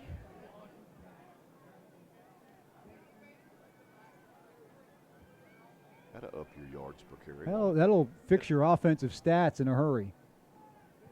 Now can they capitalize and punch it in? They're at the Scott County 17. Another handoff. He sweeps left this time. Nothing there as he was picked up by a trio of Cardinals.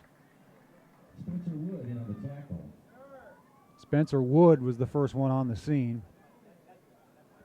Down to 4:30 remaining here in the 3rd quarter.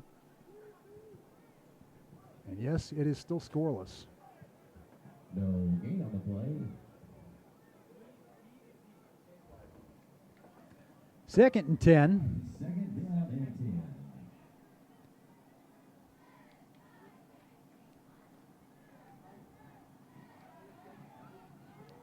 10. $70-yard gain after, I think they were held to net minus offense before that. A pitch, and they've got room on the right side inside the 10. It's going to be 3rd and a couple. Big stop here. And the question is, do you have a kicker? Is it 4-down territory for you? I don't know what Bryan Station's situation is. We can't give you that information.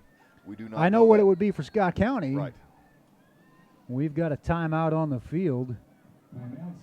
It's for Scott County. It'll be. No, it is 1st and goal. They got to the. Ooh. I didn't think so. I thought he kind of went sideways there, but evidently they gave it. 3:53 remaining in the 3rd quarter, and the Scott County defense, which has answered the call all night, has gotten roughed up a little bit on this series. Bryan Station's just about gone the distance from its own 4 to the Scott County 7, and now the Cardinals will have to come up with a stand here. As Bryan Station It is a cramp, but down there with Herbert, as they're rubbing ice packs and Yes. everything under the sun on Hopefully his they calf. got him some water or Gatorade too that he needs to be chugging.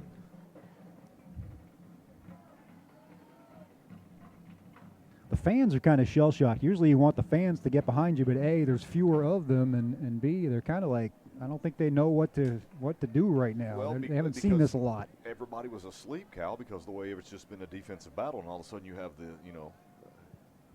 the huge 70-yard run there, and now it kind of put everybody over here on the edge of their seat.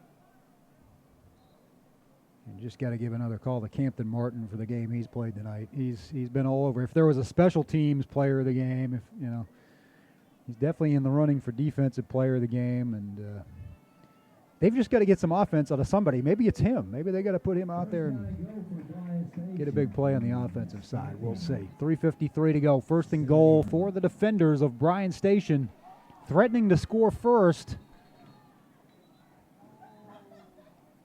It's the closest, I would say the closest either team has been. Scott County got inside the 10 and actually got to the 1 when they were stripped. The line of scrimmage was never this far. Right.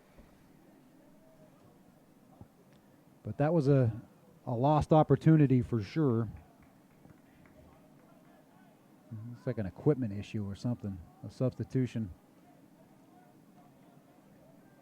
Campton Martin had to come off the field. I don't know if he had blood or what. Here we go, Bryan Station on the right hash mark. Handoff, stuffed. There we go. That's what we need. Right there. I don't know if they have confidence enough in Mulder the way he's thrown the ball tonight. Now, what they may try a quick slant, goal line slant. Just once he hits the goal line, get his shoulders inside. They may try that. Jonathan Thompson and Jackson Saylor responsible for the loss of 3 there. It'll be second. I'll make it a 2-yard loss. Second and goal from the 9. Second down and goal. What you call here, Cal? I bet they throw it. Yeah. Like I said, I bet they're going to cross the inside receiver over there. May cross here and have him end up towards the corner of the end zone. There he goes. That's where I thought they were going to go. Now we got to get out there. We got to get out Can they there. make a miss? Yes, but he's taken down at the 2. It's Saylor again on the stop to prevent the touchdown. He had help. Got a 6'4" quarterback here from the 2-yard line. Sneak it. Yeah, we may go. You got 2 chances, just right? straight. Well, not even under center. I mean, he may take the snap, just go draw. And that's my only, and that's, I guess, being an old timer, that's my issue with the spread offense is that you're taking that snap way back at the 6-yard line, even when you're at the 1 or the 2. Right. So you're penalizing yourself from the get-go. Right. 3rd and 2 turns into what? And he is coming up under center. He's going to sneak. I don't think there's much question about it. Nope, he's going to hand it off, and they get the touchdown. Yep. Untouched. Yep. Taylor on the touchdown with 2:14 remaining. Bryan Station goes 96 yards. He should have been the one carrying that one in. He carried it 70 yards to get him there, right? The big run. So He sure did. Reward him. Now, for those of people not thinking about it, with a game like this extra point is huge. It certainly is, Right? because especially with Scott County having Yes. a pretty reliable kicker. Sure. You want to make it where Scott County has to go and tie. And you've got Campton Martin who can block one, and somebody go. does. Is that him? There we go. It sure is. There we go. Cal, can you pick up that defensive player of the game plaque? I think I'm Send- just gonna I'm Sling gonna it. scrape his name on it. Sling it down there. Captain. 2:14 remaining, third quarter. Does he get a break? Okay, he just came off from field goal team. Well, from defense. Now. Oh, he does it all. He doesn't play much offense, but Right, okay. he can. Yeah, he's getting a little break here.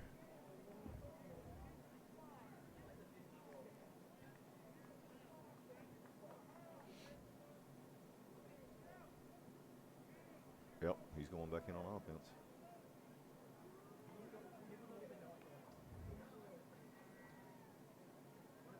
Well, Kickoff return. Special teams, Yep, yeah. kickoff return right now. And this is huge. We get a Yeah, that's we a get big momentum swing, right. even though you give up the touchdown to fall behind. the point after. You block the point after. Now get a good return. What you got to watch out for here. And then you do business, have a typical Scott County drive, and all of a sudden you're back in control. But a lot of stuff's going to happen between now and then. They've been in the red zone twice tonight and have come up empty, the last time on the 1-yard line. Yeah, we need to. Ball security. I guess he is going to kick it away here. I just didn't want Bryan Station to have momentum and then try to get it back with an onside. That'd be a Nope, killer for sure. They are kicking deep. It will be Hamilton at the Hamilton. 15. There we go. Up the middle, Here he the goes. 30, the 35. He's past the 40 and up just shy of midfield, finally taken down at the 46. He hit that. I love how he hit the wall right there and let his blockers do their thing. Just that stutter step, that kind of hesitation, as you said again, when he's running that sweep. And he came up limping too. I think that's a cramp. He's holding his upper thigh area. A lot of guys taking a lot of snaps tonight. That hurts, man. Oof. Yeah, I feel that all the way up here. 32-yard return for Hamilton, though, before that. So Scott County will take over at its own 47. 2:06 remaining third quarter. Cards trail 6-0. They've been a long-time thorn in the side of the Bryan Station Defenders, but all those years of frustration may be coming to a head here. Zane Patton takes the snap, hands off to Jackson Saylor. Saylor trying to find room. He just can't. There's a flag after a loss of Cannot 3. get to the edge. The edge is something's got to give up the middle because they're not getting the edge. They're too fast on the outsides. Make it a loss of 4. The ends and the corners are fast and And good. it's holding on top of that. I think they'll just take the play. Cal, there's going to come a time here where we're going to have to complete a pass. It's going to have to happen, and it's going to have to gain. They did complete one, but it gained nothing. Right. Hamilton's still over here on the bench.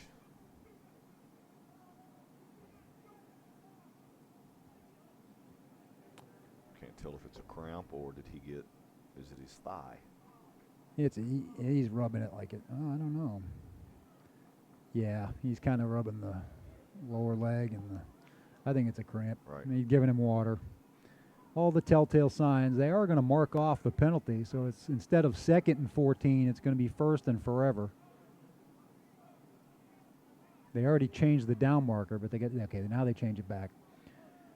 So from the 47 to the 33, that's a net minus 14. It'll be 1st and 24 with 2 minutes to play in the third quarter.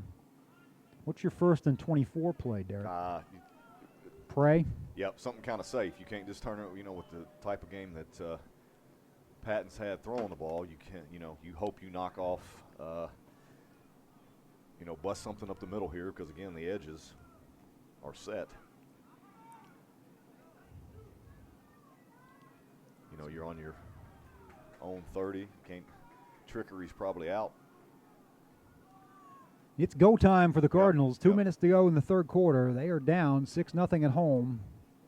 If they could run this dig route down here, Cal, that's let him go 5 or 6 yards and turn. Get the corner backing up, and if they can just kind of a timing, where you run as if you're going completely deep and you turn in. Patton's going to There you throw. go. He faked the handoff to Jones, but he underthrows Saylor, and it's incomplete. Saylor was going to be wrapped up in short order anyway, as Bryan Station was all over it. 2nd down and a mile. I like the call. Yeah, you got, as you said, you've got to try some things now. You're going to have to take a shot at some point, I think.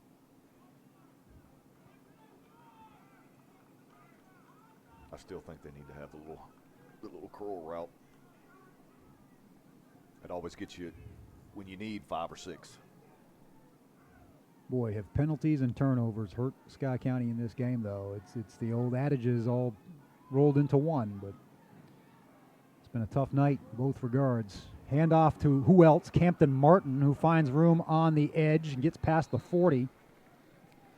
It's funny. I'd stay with him. Martin was the guy early last year that cramped up to the point where McKee kind of held him out of offense. But tonight, senior, being a senior, you can see he's the guy who's fit and ready to go.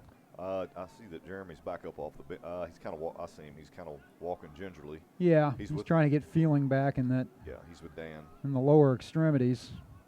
3rd down and 16 for Scott County. Just got to hope that water kicks in. 3rd and 16. Patton will That's throw. it. I think they were going to try the hook and lateral, but it was it. dropped. Will Height got jarred as he went to catch the ball, and it fell incomplete.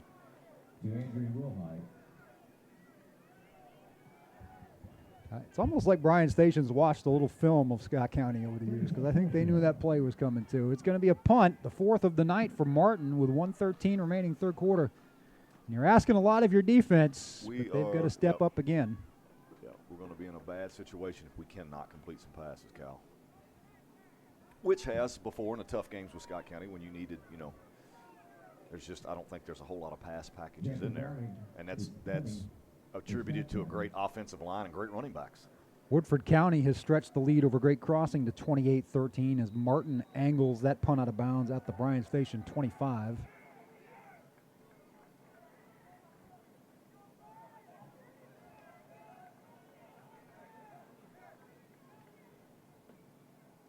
Not a bad punt. Let our defense do their thing here.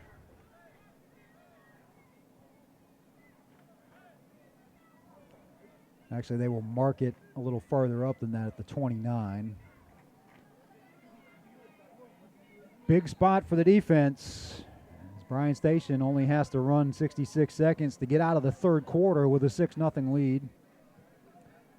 And they are starting to believe in themselves. If they didn't earlier, and I think they have believed in themselves all night, they have played with no fear. Right. And I think it's both,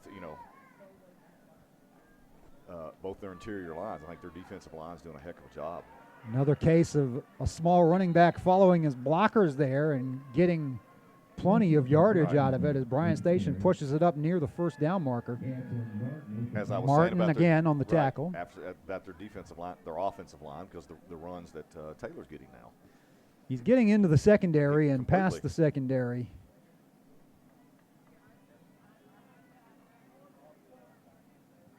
And Bryan Station's not going to be in any hurry to run plays from here on out. They're going to run the clock. Sure, clock management. This will be the last play of the third quarter, more than likely. Hand off up the middle. First down.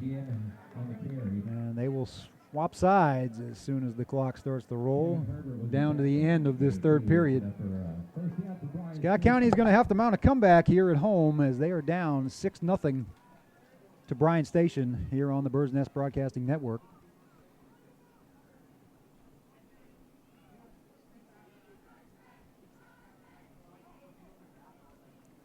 And that will be the final play of the third quarter.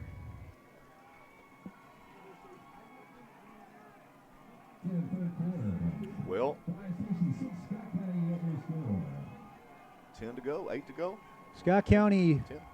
Last year got shut out by Frederick Douglass, and that was, I can't even remember how many games the streak was, but it was like 15 years. Oh my gosh, yeah. I added it up. I went and counted it, and I wish I had it on the tip of my tongue now, but I don't. At the time, they lost to Tate's Creek in a playoff game back when such things actually happened. Yeah, I was going to say it was probably about a It was early negative early in the 10 McKee administration. It might have been 2001, actually.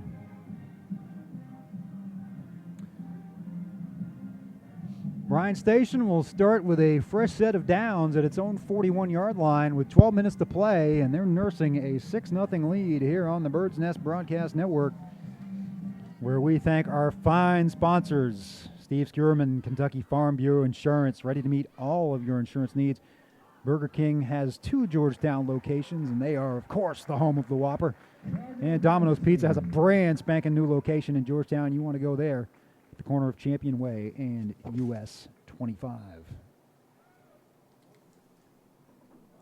Scott County defense, other than one play, has been the story tonight. But they're going to need another takeaway, I think. Scott County side, Campton Martin is the story, but unfortunately, there's none of that on the offensive end. That long run, definitely, it was Joseph Bond that had the long run they're crediting to. They have two little scat backs on this team that are hard to identify, but that put Bryan Station up to 128 yards on the game. Scott County still under 100. That's unheard of. I was going to say, when's the last time that happened?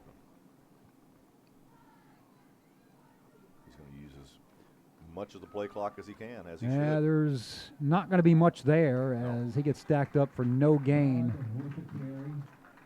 And what Bryan Station has to watch out Will for hide is getting absolutely nothing, and then going back in punt formation because they've gotten maybe one. No, I think the cleanest punt they got off all night, Kal, was from the end zone. Yeah, exactly. They saved themselves there. Elijah Adams also there with Wilhite on the stop. 2nd and 10.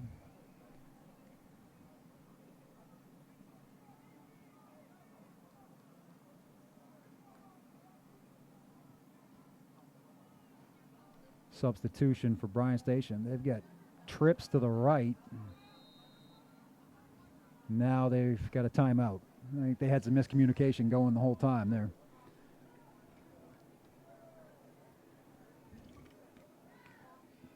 .11:06 to play. Game certainly in the balance. Bryan Station leads 6-0. It is. No panic button yet. But you know what's going to have to happen on the offensive end. The ball is going to have to go into the air. I still like good old-fashioned Scott County drive here. I don't know. I still feel like they got one in them.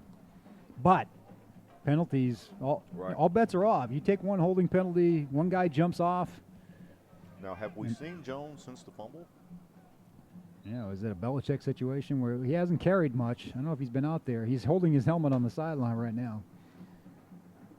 They haven't really had the ball much since then. That's the problem. Bryan Station had a long drive, and then it was a quick and painful one for Scott County after that, 3 and out. It was a promising kick return by Jeremy Hamilton, but they couldn't do anything with it after the penalty. Second down and 10. Couple stops right here. 2nd and 10, Mulder takes a snap, fakes right. Now he goes deep over the middle. He's got a man down there, just overthrew him, and I mean just. He's got a big arm. He does. He's got a big arm. I'm surprised they haven't tried to use it more.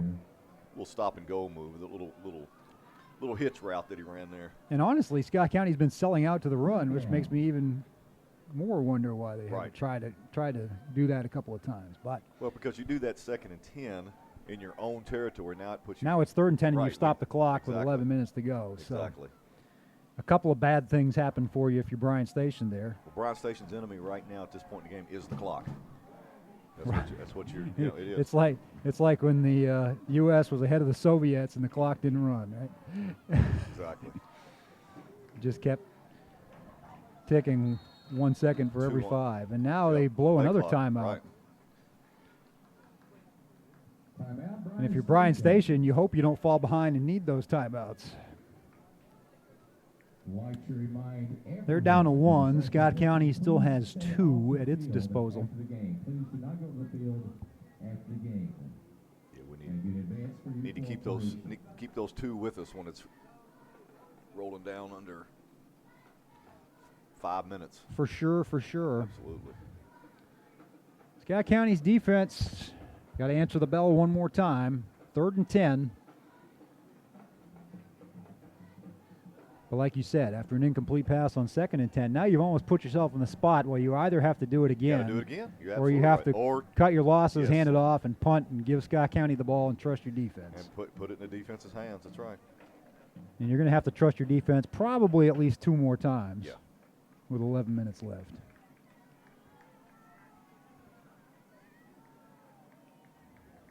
Up a couple scores and throwing it deep on 2nd and 10, I kind of understand more than being up a touchdown. Right. And there was the kill shot, and it was close. It was. If you're going to go for it, I guess go for it there. But now you've put yourself in a little bit of a spot.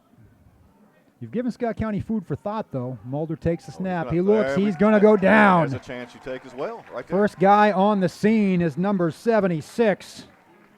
That's Isaac Krebs. Krebs is having a nice game as well. He is. We've called his name a few times. Krebs has been big. Martin's been big. Elijah Adams has been big. Wilhite.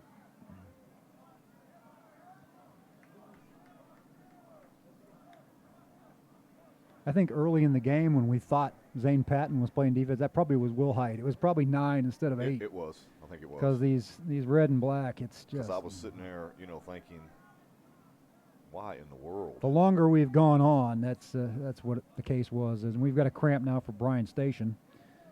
That's becoming the rule here in the second half. No surprise, I don't think, given the circumstances of this game and this season so far. We hope it's just beginning. We have every intention of being back here with you next week for the Battle of the Birds 2. I think it promises to be a decent game this year. I'm starting to think it could be fun. And as the years go by, it's only going to get more fun because I think you're going to see the numbers, as is indicated right now, even out. Sure.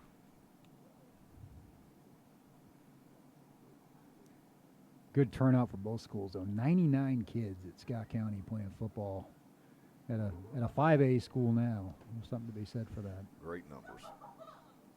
Which I guess basically just a limit, due to COVID. Right. A lot of freshmen aren't dressing that normally get to Yeah, Friday nights. I think it's They are putting limits on that. And he doesn't usually dress as freshman anyway, but I think he dresses a few more JV usually. Yeah. Nice hand for number 74 as he comes off the field after getting the treatment. It's Josh Rowe.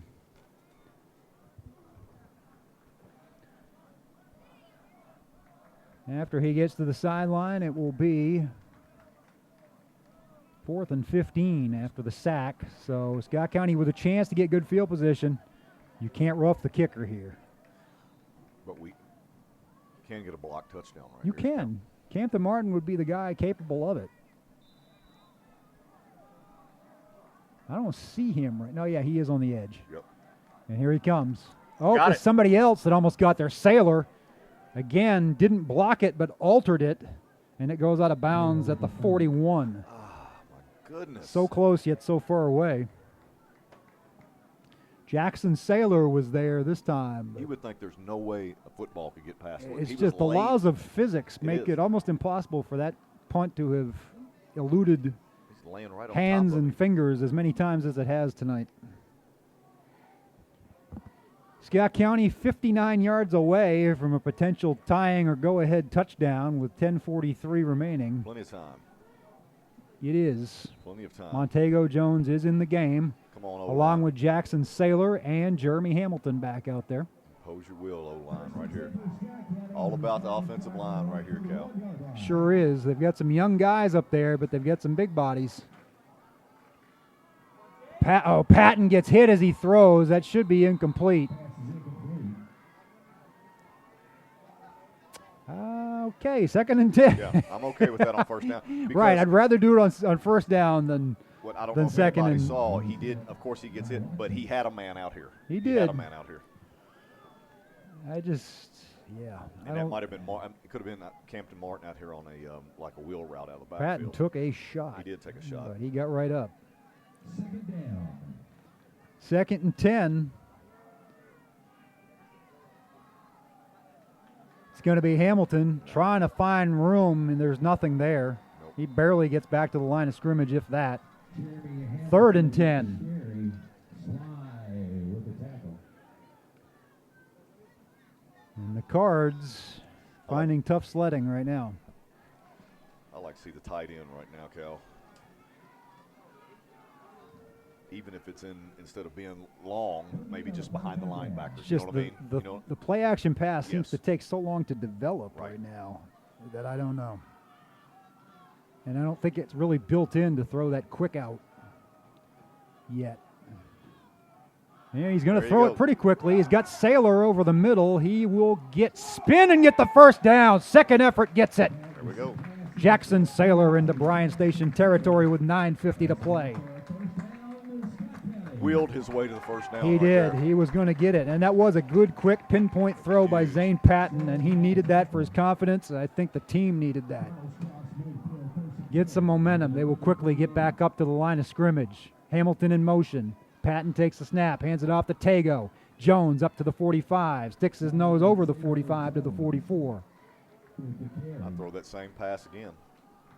I really would, either to the other side or do the same thing, because you saw how far they were backed off.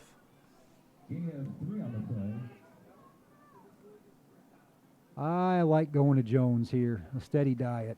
I know what happened earlier, but I think that's okay. I think you show your faith in the kid, Sure. and you. He's been the most consistent offense tonight. He has. There just hasn't been anything on the edge. Nope. I think if you run it 4 or 5 times, maybe you can set something up out there. There's Jones again, There we forward go. There we go. to the 39. He's a yard shy of the first down, it appears. But they've got 2 cracks at it. Zerron Gentry in on the tackle. They have 6 on the play, 3rd down and 1. 3rd and 1. Big play for Scott County in the game. 8:40 to play, and we've got a timeout. Oof. Bryan Station will use its final timeout, I think, unless that's an official's, but he signaled toward the Bryan Station side. So Timeout Bryan Station. Yep. Scott County driving once again. They've been on Bryan Station's side of the field a few times tonight. Scott County is at home right here against the Great Crossing. Defenders still lead 6-0 here at Bird's Nest Stadium. Thank you for joining us on the NFHS Network on newsgraphic.com. Don't forget to check out the story online in the morning when you wake up, or even late tonight. We'll have both the Scott County and Great Crossing detailed stories and photos from the games. And please do subscribe. We're with you twice a week to bring you all the sports and news from our great community. It's going to be a long yard. They've marked it pretty close to the 40. It'll be 3rd and about 5 feet. Jones, Martin, Saylor, the backs. Big right here. Martin split out in the slot left. It's Jones Oh, yeah, ahead, here and we he's go. got Here plenty we of go. room up the middle. Here we go. Tago Oh. inside the 20 before the turf monster trips him up. Daggone, he got sniped. The old turf monster jumped up and bit him. Fantastic run. Great call. I like all this with Tago. He's my man. I think you go with the fullback. I think it's what you do best.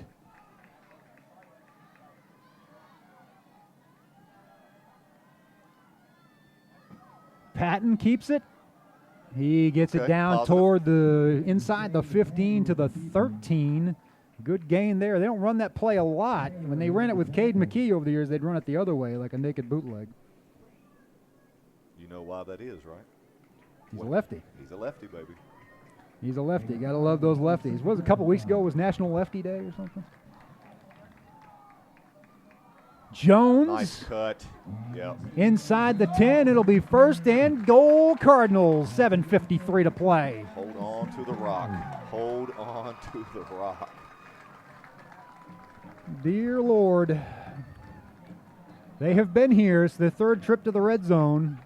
One of those was an and goal situation that ended up getting stuffed on a fumble recovery. They are at the 6. Patton the snap. Hands off to Jones. Jones untouched into the end zone. Touchdown, Scott County. Cal, I will tell you this. That offensive line in that possession was absolutely running downhill on defense. They got it done. That was a big boy drive for the Scott County Cardinals, and the seizure-inducing lights go off here at the stadium, which I hate. Yep. They didn't do it for very long, thank goodness. Again, we talk about the point after attempt, and this is the first one of the season. Bange to attempt the go-ahead PAT. And it is good. Bucket. 7-6 SC. Boy.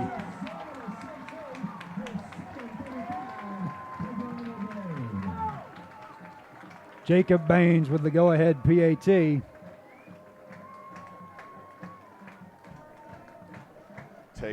Montego Jones, just brutalized him right there. he atoned for anything earlier and then some. That was a big boy drive there by the offensive line and by the fullback.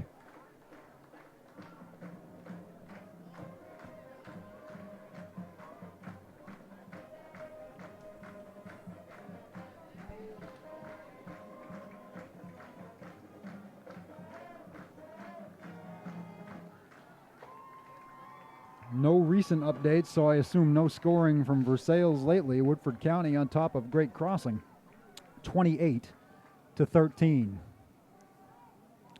Montego Jones putting his name in the pool, I would say, for the Domino's Pizza Offensive Player of the Game. I think the defensive one might be spoken for already. Yes. Well, and I think Montego just put himself ahead of everybody. Yeah, he kind of took that on his shoulders and said, follow me, everything is all right, as the song goes. A little floater again to that corner, to the 25. Get out there. Missed. They gambled on the tackle and missed, but they force him the other way. Eventually, you got to get him by the ankles, and finally, and I mean finally, somebody does.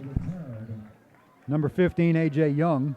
It's crazy because he caught it at about the 30, did all that running and ended up at the 30. He did a lot of running and used up a lot of time. We're Right. down to 7:23 as Bryan Station now will try to answer. They are down for the first time tonight, 7-6. Yeah, we got to keep a safety over top now. You have to. Campton Martin with the block extra point, and that is the difference in the game right now. Yep.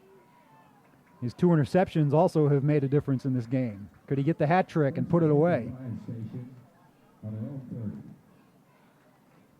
Handoff, nothing there. Nice. Second effort. Spencer Wood on the scene, got the first grab, and then a couple of his friends finished the play off. 2nd and 8 at the 32. Gain of 2 on the play, 2nd down and 8. Bryan Station taking a lot of time. We're under 7 minutes. 3 and out would be huge for Scott County. It would certainly put the ball in their court. You have to play action here just a minute. Now they're going to run it hard, running by Bond again. And Bond spins up to the 39. He's about 1.5 yards shy of the first down marker.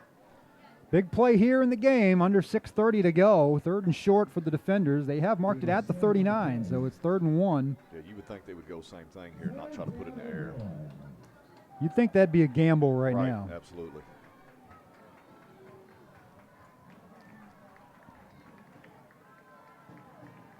We got somebody not covered out here.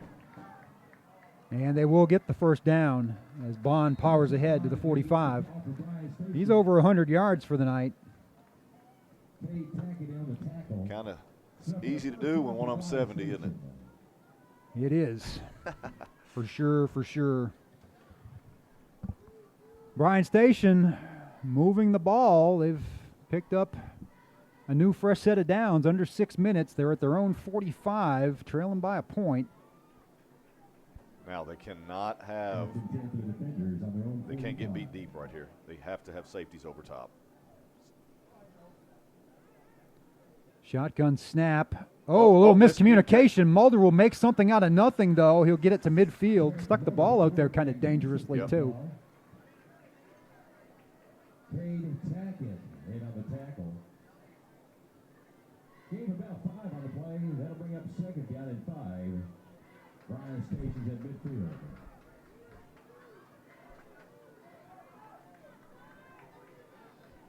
2nd and 5, as that could have been a 5-yard loss. That was a huge net gain for Bryan Station, as that could have been a sack easily. A busted play. Got man coverage out there on the edge. Hand off again, and they're going to read that one and snuff it out.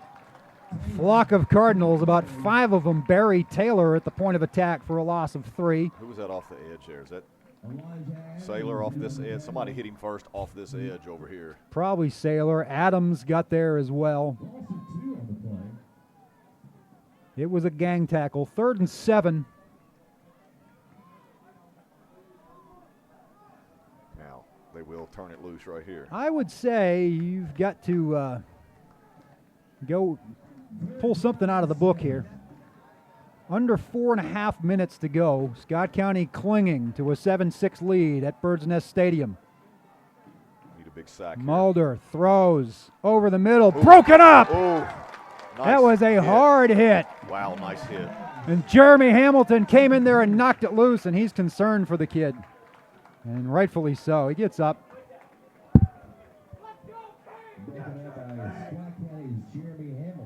Jeremy Hamilton hits like a truck. They're going to punt the ball away. You got time for the They are going to punt because you got to trust your defense to get a stop. I mean, I think that's your best odds if you're Bryan Station.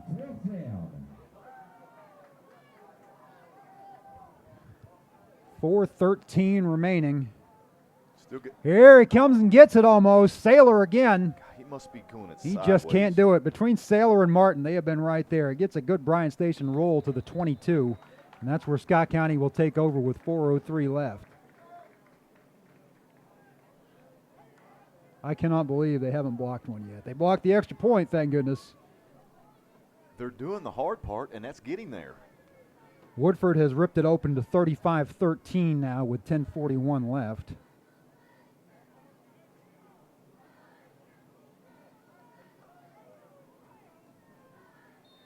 So that one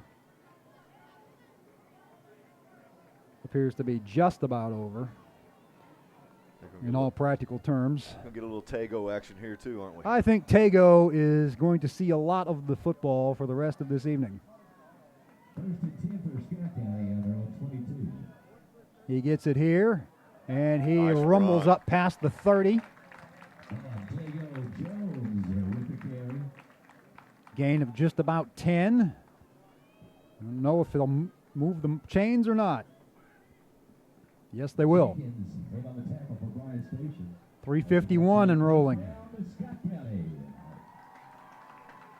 And you talked about it in the first half, how this offense was eventually going to wear Bryan Station down. And that's where it started, right along the end of the third quarter there, Cal. And then we talked about time of possession at the half, and I just liked the way that was trending. I think Scott County just needed to get something positive going offensively with all the penalties and turnovers that they had most of the evening. Tago up to the 40. I don't think anybody else is getting the ball the rest of the game. I'm not so sure he doesn't break a big one. Yeah, at this point, Bryan Station players are slow getting off the deck every time. A lot of cramping on both sides. Yep. It's certainly not just the Bryan Station thing. It's been a grueling first game, been a heavyweight bout. Scott County hanging on to the win on points right now, 7-6. It's been a championship round this fourth quarter for the Cardinals with Montego Jones and with the defense getting the stops when they needed to. Second down and 3.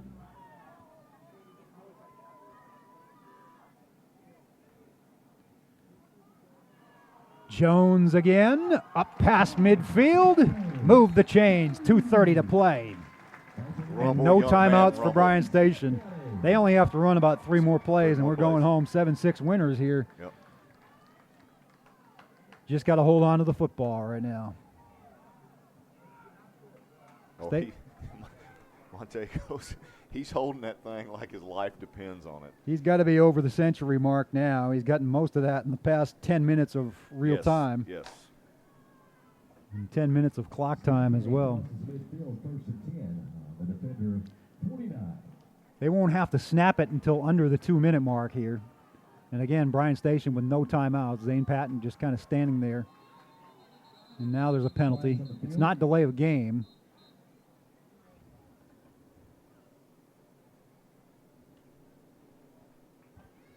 It's offsides on Scott County, so somebody was lined up with a should not have been. That'll move it back 5. Don't need to go in that direction. No, he just signaled the wrong way. It was on Bryan. Okay. I thought that was a weird. You don't usually see encroachment on the offense. On offense. When you said offside, Scott well, County, he made the offside Yeah. signal, and then he pointed, and I'm like, that's not really a thing. No. So unless it can be if a receiver's lined up wrong, but.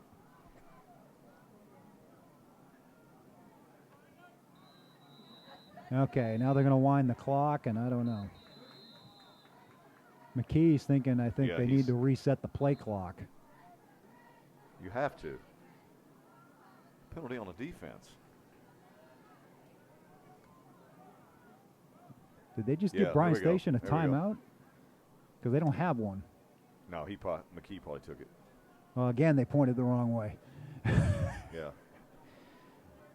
Yeah, it's the first game for everybody in a long time. So, Scott County just trying to play out a 7-6 win here on opening night, and they don't ask how; they ask how many. That's right. Great, you know what? Great measuring stick for Coach McKee. He saw a lot of mistakes out there tonight by the young guys, and you go back and he'll watch this game and he'll go right back on the practice field and practice as hard as they've ever practiced. There are little things here and there that could have made this a much different, Sure. less stressful game for Scott County, but in the end, they've beaten a 6A team that's going to win its share of games. Yes. I don't think there's any question Bryan No, Station's they headed are. in the right direction. You're exactly right. I don't think you can weigh this score against the games of the past in any way, shape, or form, because that's a different team over there. Yeah, their fans and their personnel and everybody, they got to be feeling really good. I'm not big on moral victories, but the way the program has been, this is a pretty, if there ever was a moral victory, it's tonight. To come in here, to go on the road to Scott County under these circumstances where everybody's kind of up against it, and to do what they've done and have a shot. They had a puncher's chance. They were up 6-0 going into the fourth. Yep. And even after the Scott County touchdown, they were driving the football a little bit. But this Scott County defense is legit. Very good. The real test, as we know, is going to be in a couple of weeks. But at least it'll be here.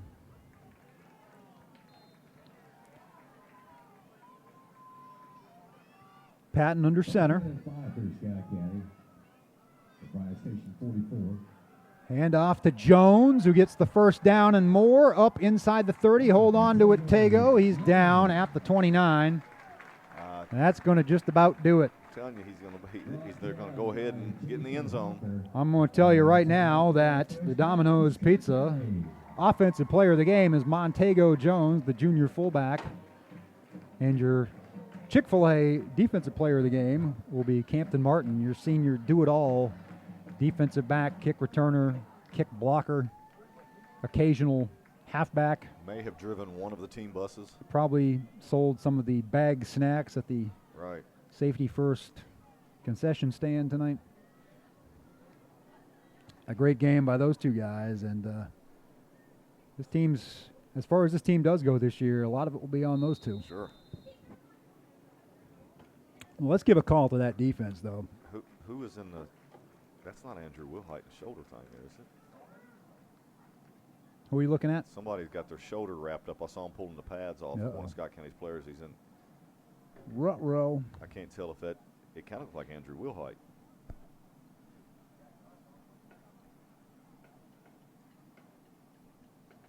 Oh, yeah.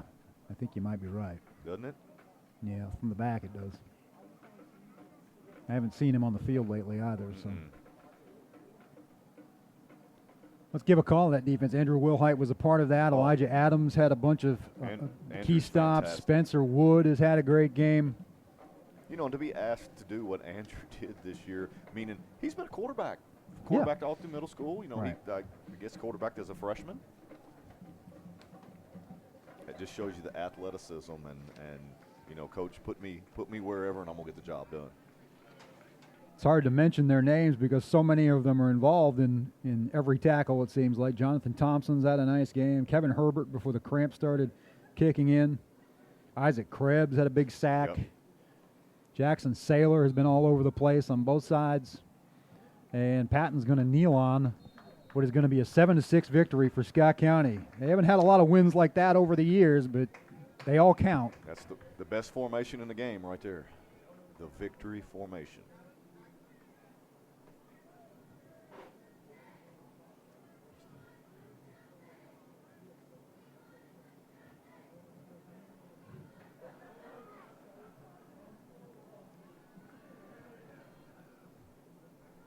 A dub is a dub, as they say.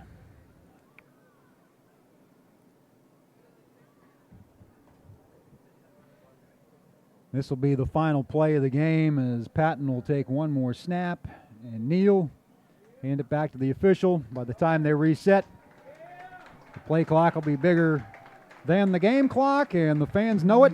What a gutty victory. What Gutty, a gutty win. gritty Week 1 style victory. Defense, special teams, and offense when it needed to be there all played a role as Scott County takes down Bryan Station 7-6. They can't shake hands. Everybody's kind of No shake hands, kind of a all salute. fist bumping up in the This air. is going to be a short turnaround as I'm going to have to get down there to do post game. But of course, McKee's hugging people over there. The coaches don't pay attention to any of that non-handshake stuff. But that was a heck of a football game, Derek Varney. I'm glad we got to do one, and we'll get 6 more where that too. came from, hopefully. Yep, I did enjoy that thoroughly, and didn't know Scott County was going to pull it out. But again, that offensive line came to life, and we talked about that always being the key in that offense. And I know that Coach McKee's always been blessed, and these guys are good as well. But now you're dealing with conditioning coming into this game. You're thinking, okay, what kind of shape are we in? They brought it when it needed to be. They did. Halftime I think they made the adjustments. As you noticed, Bryan Station was not in the backfield. Tago was knocking off 7-8 yards a carry. Offensive line. It all happens up front in the trenches, and Scott County gets it done, gets the W, 7-6. And they are 1-0 in this strangest of seasons. We'll be back with you next Friday night, 7:30 for the Battle of the Birds, Scott County and Great Crossing. For our producer, James Scoggin, for D.T. Wells, for Mike Scoggin, for Derek Varney, I am Kal Oakes saying thank you for joining us. God bless you and have a great weekend, everybody.